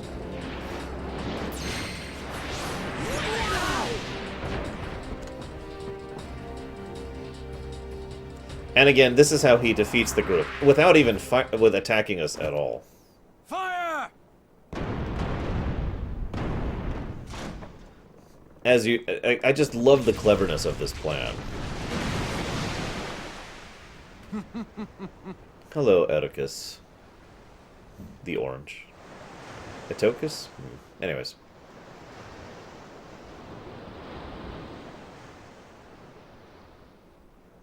Actually, we've been theorizing exactly that, Krenzer. We're not sure exactly, but if Well, yeah, I think, yes. I think it would create another nobody. Oh, absolutely, Nerdman. That would be awesome. His nobodies are firing the cannons green. He's got more than just the Stole a 3. medallion again? Were I only that fortunate. Fortunate? So, how come you're all skeleton-y? Perhaps I got a touch of something from that monster what attacked us. Yet, was the skin resting right on you 3? 'Cause we're not greedy. Uh-huh. I like how they're looking at Donald like, That still doesn't solve the mystery. agreed, Pandemonium. Gorge, maybe the reason we're all okay is because we're not from this world. And again, that's Yeah, that. we're always just passing through. Wonder when we'll see home again. Now is not the time for that, Sora. Just kidding you. Lucky we didn't get cursed, huh? I don't think he was kidding yammering, there. mates. I We've think got he's to find legitimately ourselves a messed ship up that'll about float. that.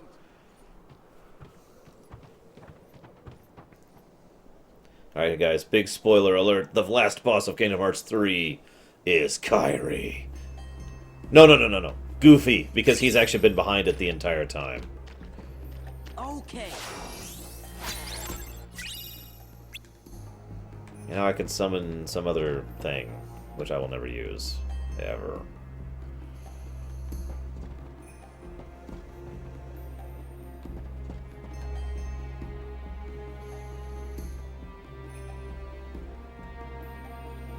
Oh, absolutely, Nerdman. If they don't, I will consider that an actual failing on the behalf of the games. So I'm not gonna fight these. These are irritating fights with lots of shadows in areas where they're invincible, and that's irritating, and I don't feel like dealing with that, so yeah.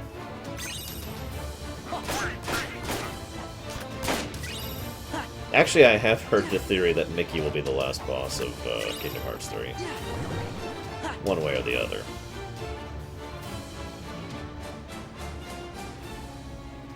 Sora's like, damn it!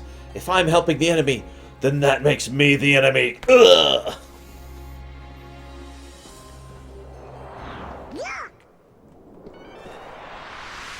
So these are by far the weakest of the nobodies.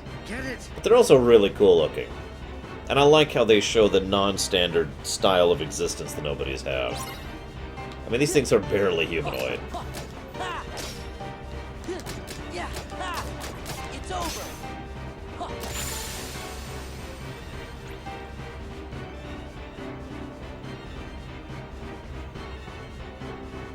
Actually, that would make a degree of sense, Paradox.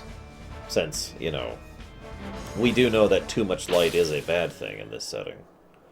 Just like too much darkness.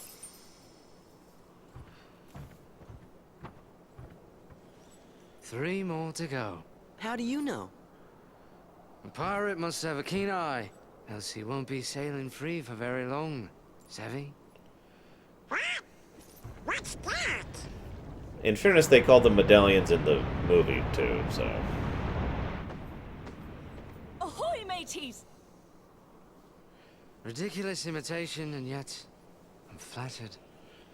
Clearly, kids only care about Minecraft.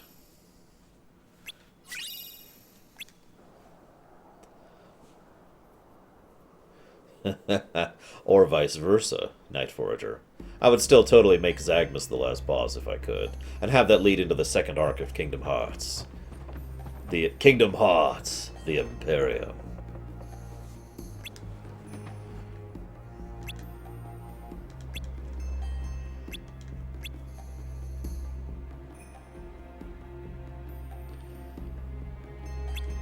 Based on the way they have described it, no, Lord of the Flame. Even if absolute darkness, there's simply no darkness in the seven lights to actually affect. So no matter how much external darkness they apply to them, there is no internal darkness to work off of. So...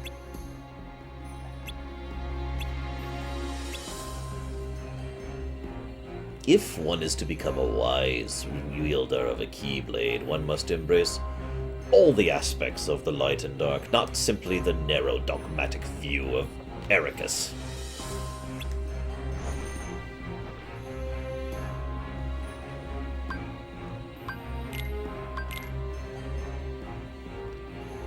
Final Fantasy, Night Forger. Don't even have to think about that. Unless we're meaning, like, and I could get all the money from doing so, in which case, I would instead pick Star Wars, because I could live comfortably for the rest of my life, and so could everyone I know off of Star Wars' money.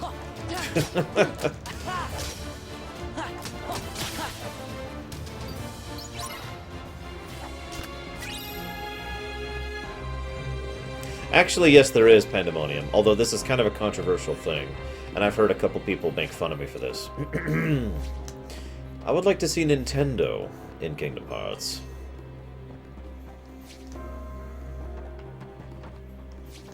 Go ahead, make fun. It's okay. I deserve it. There we go. If they got Ian McDiarmid to do Palpatine, yes, I freely admit I would go nuts. I will not deny the truth of that fact. But it would have to be Ian McDiarmid, not the gentleman who does his imitation. Good imitation, but no, there's only one Ian McDiarmid. Itokus... Oh wait, you said Hypnosis, so Itokus, so I'm saying it right. I've actually already commented on that. I think it's a good thing. I think it's testing the waters to see what they'll do in the future. And I'm hopeful they'll do more in the future. Yeah, exactly. Link, Samus. Probably Mario, in all honesty. There it is.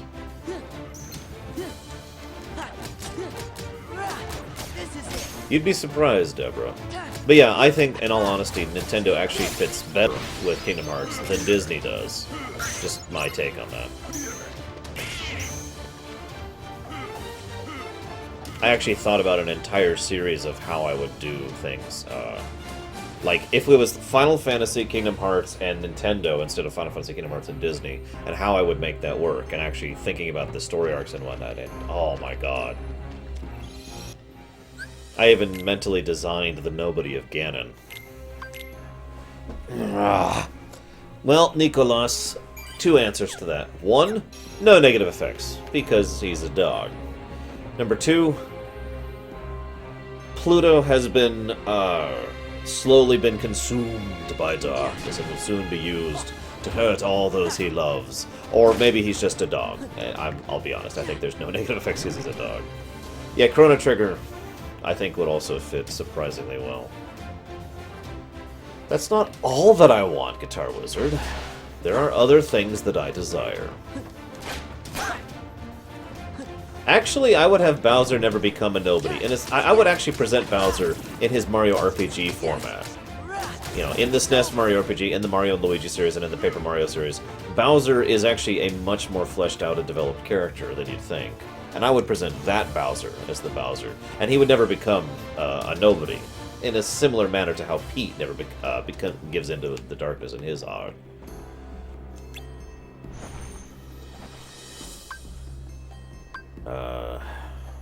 Yes. I would also, it's funny you bring that up, Silver Dragoon. I would also absolutely have a thing where, the space pirates have been experimenting on Hearts and Heartless and basically making the whole situation much, much worse in their general pursuit of power at all costs. Basically the same way that in the same manner that they spread Phazon all over the place in Metro Prime 3. Same idea, just, you know, rampant excess experimentation on Heartless and just making everything so much worse as a result of that.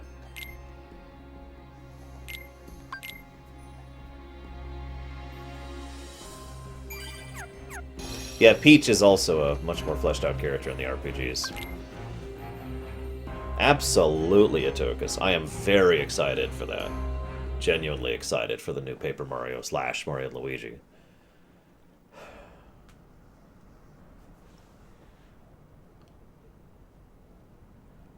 I would totally have a joke where Link never talks. And everyone, there's two ways to do it. One, he'd never talk and they call it out and they're like, why won't he say anything? Or two, he doesn't talk and everyone acts like he's talking. Both of those work. I just have to pick one that I think appeals better. Oh yeah, speaking of which, I would totally have Phazon be in too. Hey, Case now.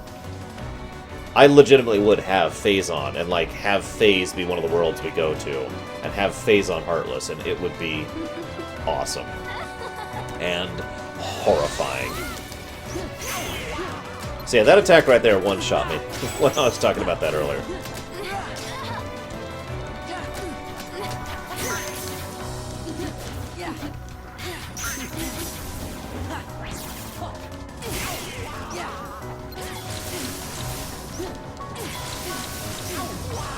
I'm sorry, Case now.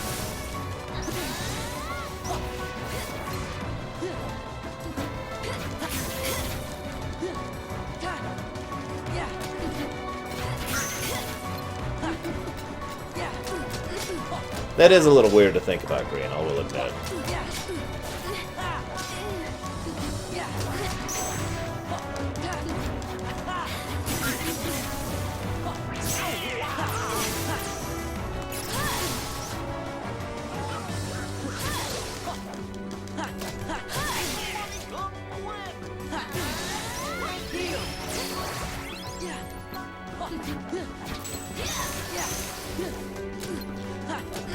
No, Hugh. This is Larxene.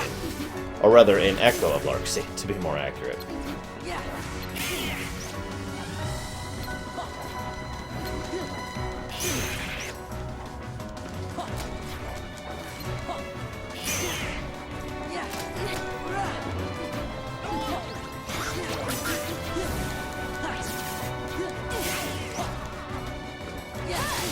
Who? Okay. I mean, I know it's the Japanese person, at least I thought it was.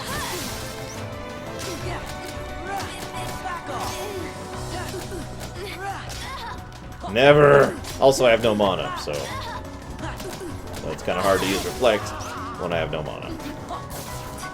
Oh, here's my favorite attack. Damn it! I love that attack.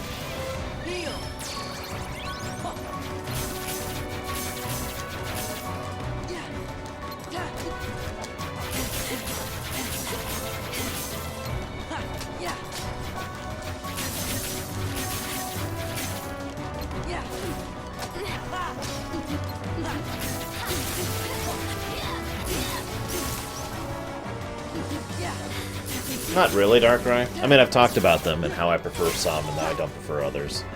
But, yeah. Actually, I have Progressive, although I can't really put those together unless I'm actually staring at them. And, of course, there's a lot of possibilities with several of them, so...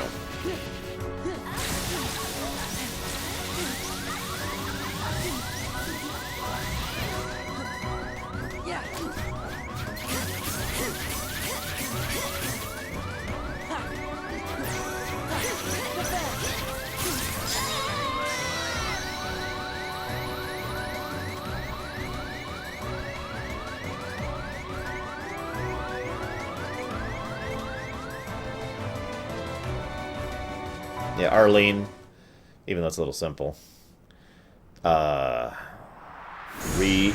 Renal or something like Relane, I don't know.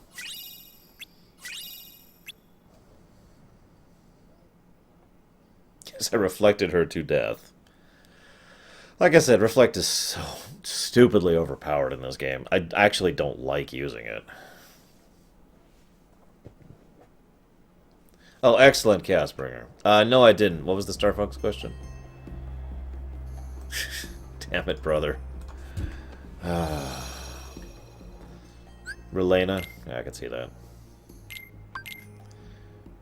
It's a shame the Aura's in there. It would almost be a decent fit for Elena. Or Elena. From Final Fantasy VII. Oh, I do too, Darkrai. I think it's awesome.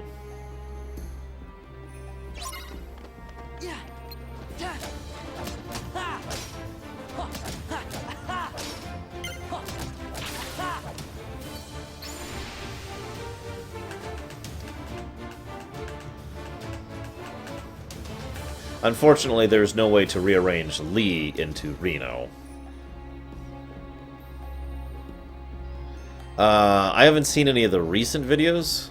I saw the Nintendo Direct that came out, I think a week ago. We got them all. But where's the chest? If we find the hooded man, we'll find it. Probably in Port Royal. Why's that? Organization 13 is after people's hearts, so they're gonna go wherever there's lots of people. They'll hurt the townsfolk? No, they're bringing them flowers, See you around, Shiryu. I don't know who these organizers are. That is a but cool I will image. Say they're making we pirates look like proper gents. Well, Jack. Then we have to help.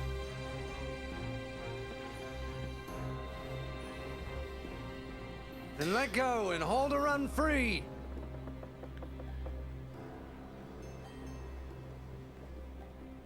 I will say I am super hyped for the new Star Fox. But then again, I am a weirdo. Farewell, Nerdman. We're almost done. We're going to stop for the night after we do this awesome boss fight.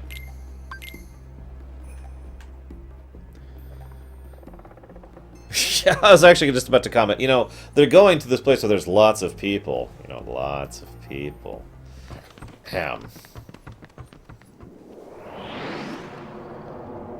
Oh god, I just thought of the worst theory of all, guys. What if the lack of people is in lore?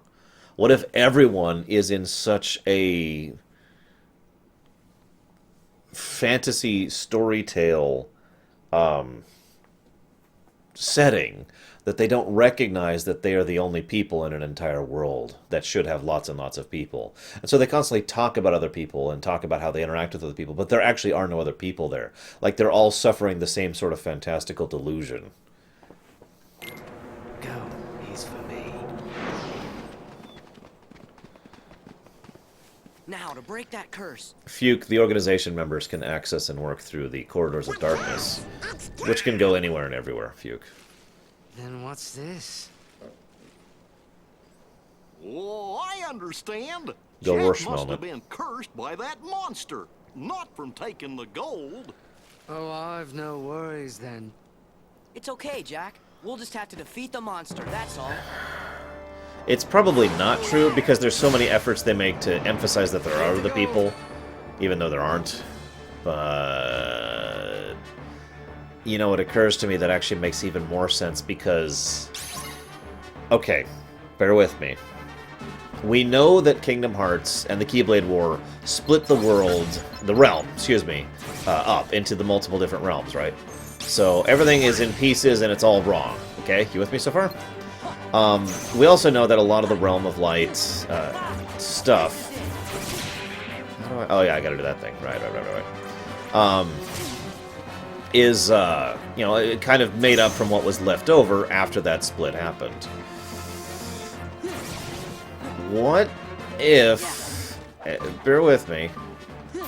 Right, I need to do this, don't I? What if the worlds didn't split cleanly, basically?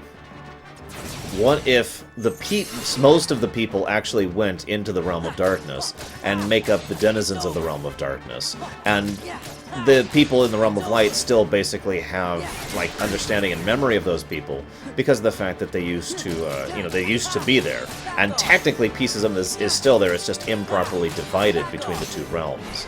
So, in other words, there is an equivalent in the Realm of Darkness for each of the different worlds because of the fact that, you know, it was... Ah, damn it. Ah. There we go. Because of the fact that it was screwed up and incorrectly divided. Unevenly divided.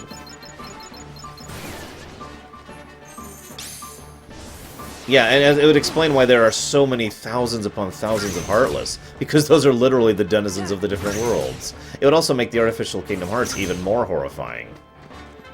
Because the artificial Kingdom Hearts is just made up of all of that.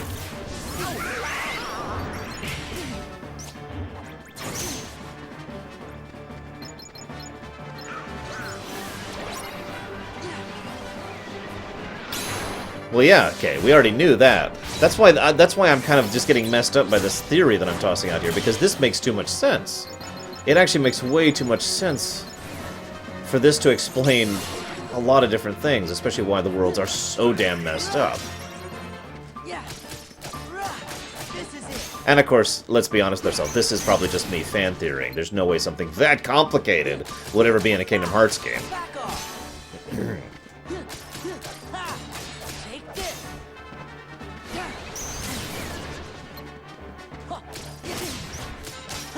Oh my god. It would also explain... okay, yeah. I'm just gonna stop thinking about this, because it's probably not true. Oops, I did not mean to do that.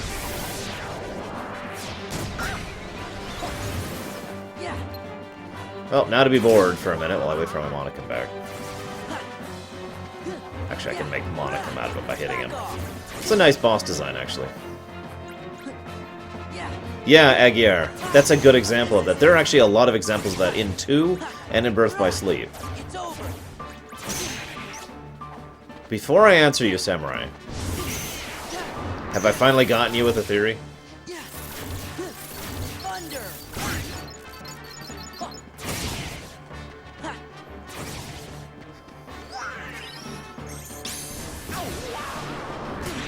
I don't think Shepard would fit at all in Smash Bros.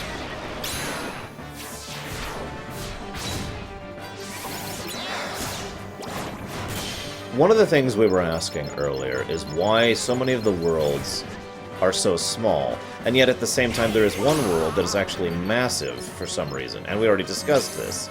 And I already mentioned how I would share those thoughts when I got there, but as I'm thinking about this theory, this actually presents a third possibility for why the world that never was is so damn empty. Because it is an artificial model of what the original world looked like. A modern world, because Japanese loved that idea, that was huge, that used to have tons and tons and tons and tons of people living in it, and doesn't anymore because they've all been lost to the realm of darkness.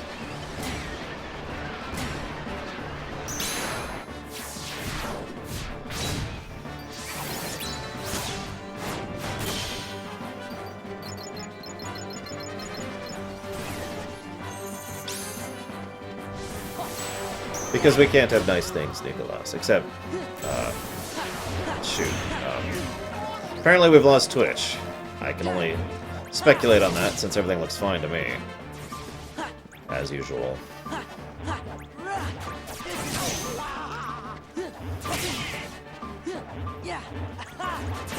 Apparently you guys will have to hear that theory at another time.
There we go. Jeez Louise.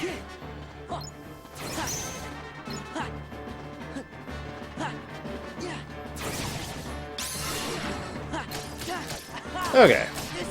So you guys on YouTube, of course, now heard my big grand theory about this. Which means nobody's going to hear this for like a month and a half.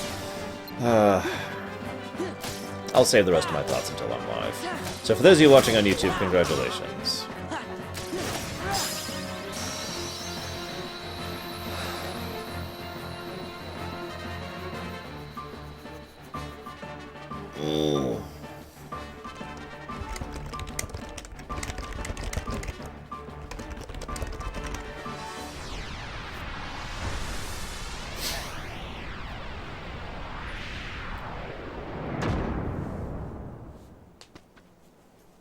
Yay! The curse has been defeated. Now, I like what's about to happen here, because it's the kind of thing you'd think they would have done before now. And in fact, they probably should have done this back in the movie. Sora! Bravo! Just who was that chap? He is part of an organization that's collecting hearts. First, they release Heartless into different worlds. we defeat those Heartless, then they get the hearts. We're never gonna stop them like this. What's the plan, then? We gotta find their stronghold and finish them off, once and for all. Sailing these waters, I've heard some tales, but not a one like this. Is there any way we can help? Yes, deserves another no music. Anything at all. There is.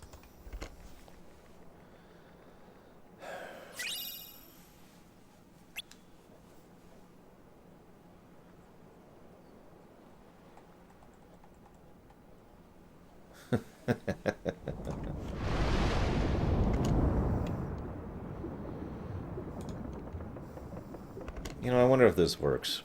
I guess I'll find out in a minute. It's certain we don't need the likes of that hooded fellow and the Heartless about. They'll ruin the market for us true pirates. So that's why you went to Port Royal. And we thought you actually wanted to save everyone. Don't be silly. Pirate always looks to profit. Did it actually work? Wow. Too bad. You had us going there thinking you turned over a new leaf. I tried a new method of reconnecting just the stream while not interrupting the local recording. The question is, what's beyond the leaf, Savvy? Oh yes. A reward. And what'll it be? One date blade of Sora's. with you. Huh? Okay, sure. I actually like this, by the way.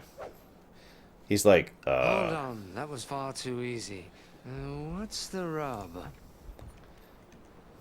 Yes.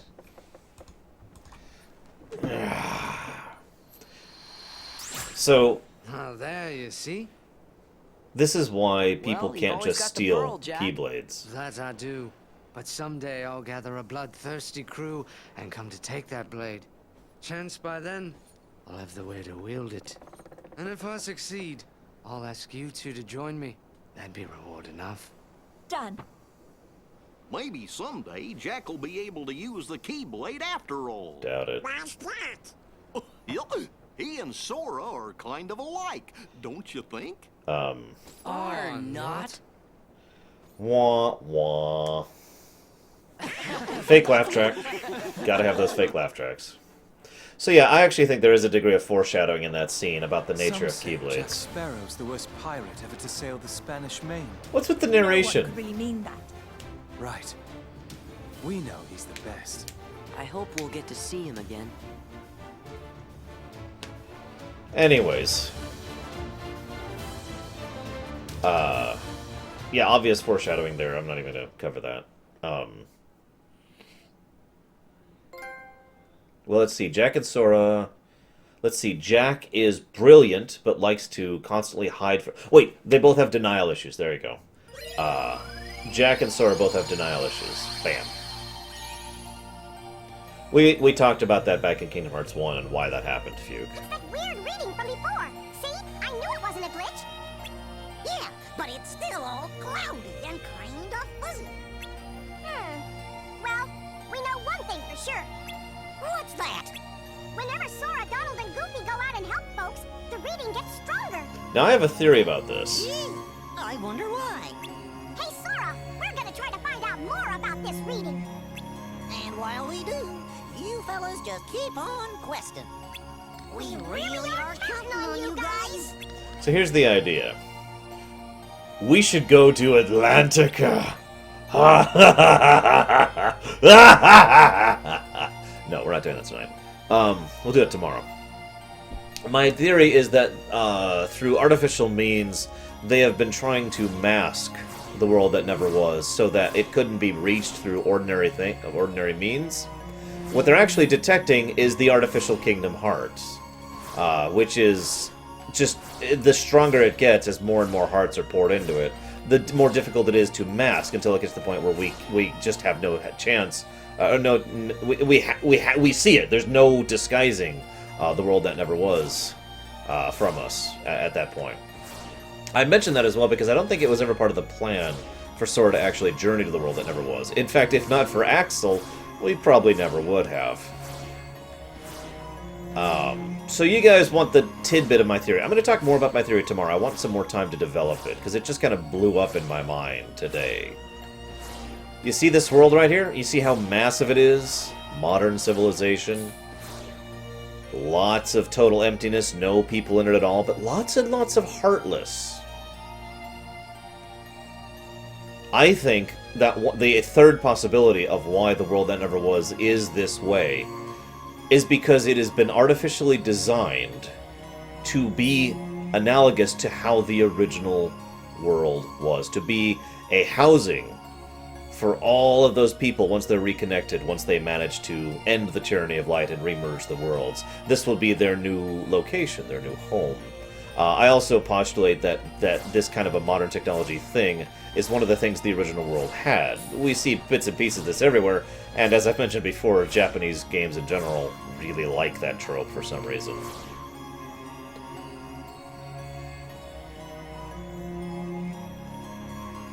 As an aside,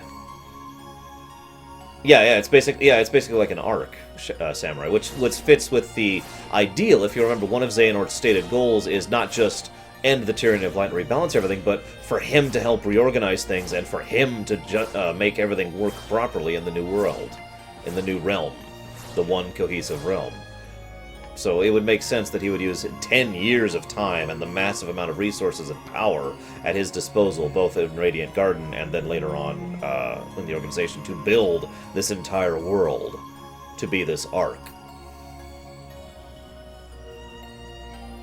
And the funny thing is, that doesn't even necessarily, it's not even, that could still serve the other two purposes, which I'll just go and share really quick here. I want to talk about more when we get here, but the other two purposes I came up with for this are, A, that this massive empty world constantly reminds the nobodies here that they are empty shells of people, and therefore trying to convince them that they have no hearts. Visual manipulation is very much a thing. And B, the idea that that I wrote down, which thankfully I did write this down. Oh, well, apparently the other idea I had, this is why I didn't think of it, because it basically is the first idea, just slightly different. The idea that this was going to be a new world prototype. That this is what the new realm was going to be like once they combined everything. So, yeah, that actually fits astonishingly well. I am a little amazed at how well that theory fits the pieces. Yay, I got Samurai! Mission accomplished for real this time. I'm going to have to think on that one some more. But anyways, for now I'm going to cut it off. Tomorrow we're going to do a little bit of Star Fox stuff to start off so people have a chance to stream in. We're going to be doing, a couple of these things right here. And then we're doing this. See you around, guys.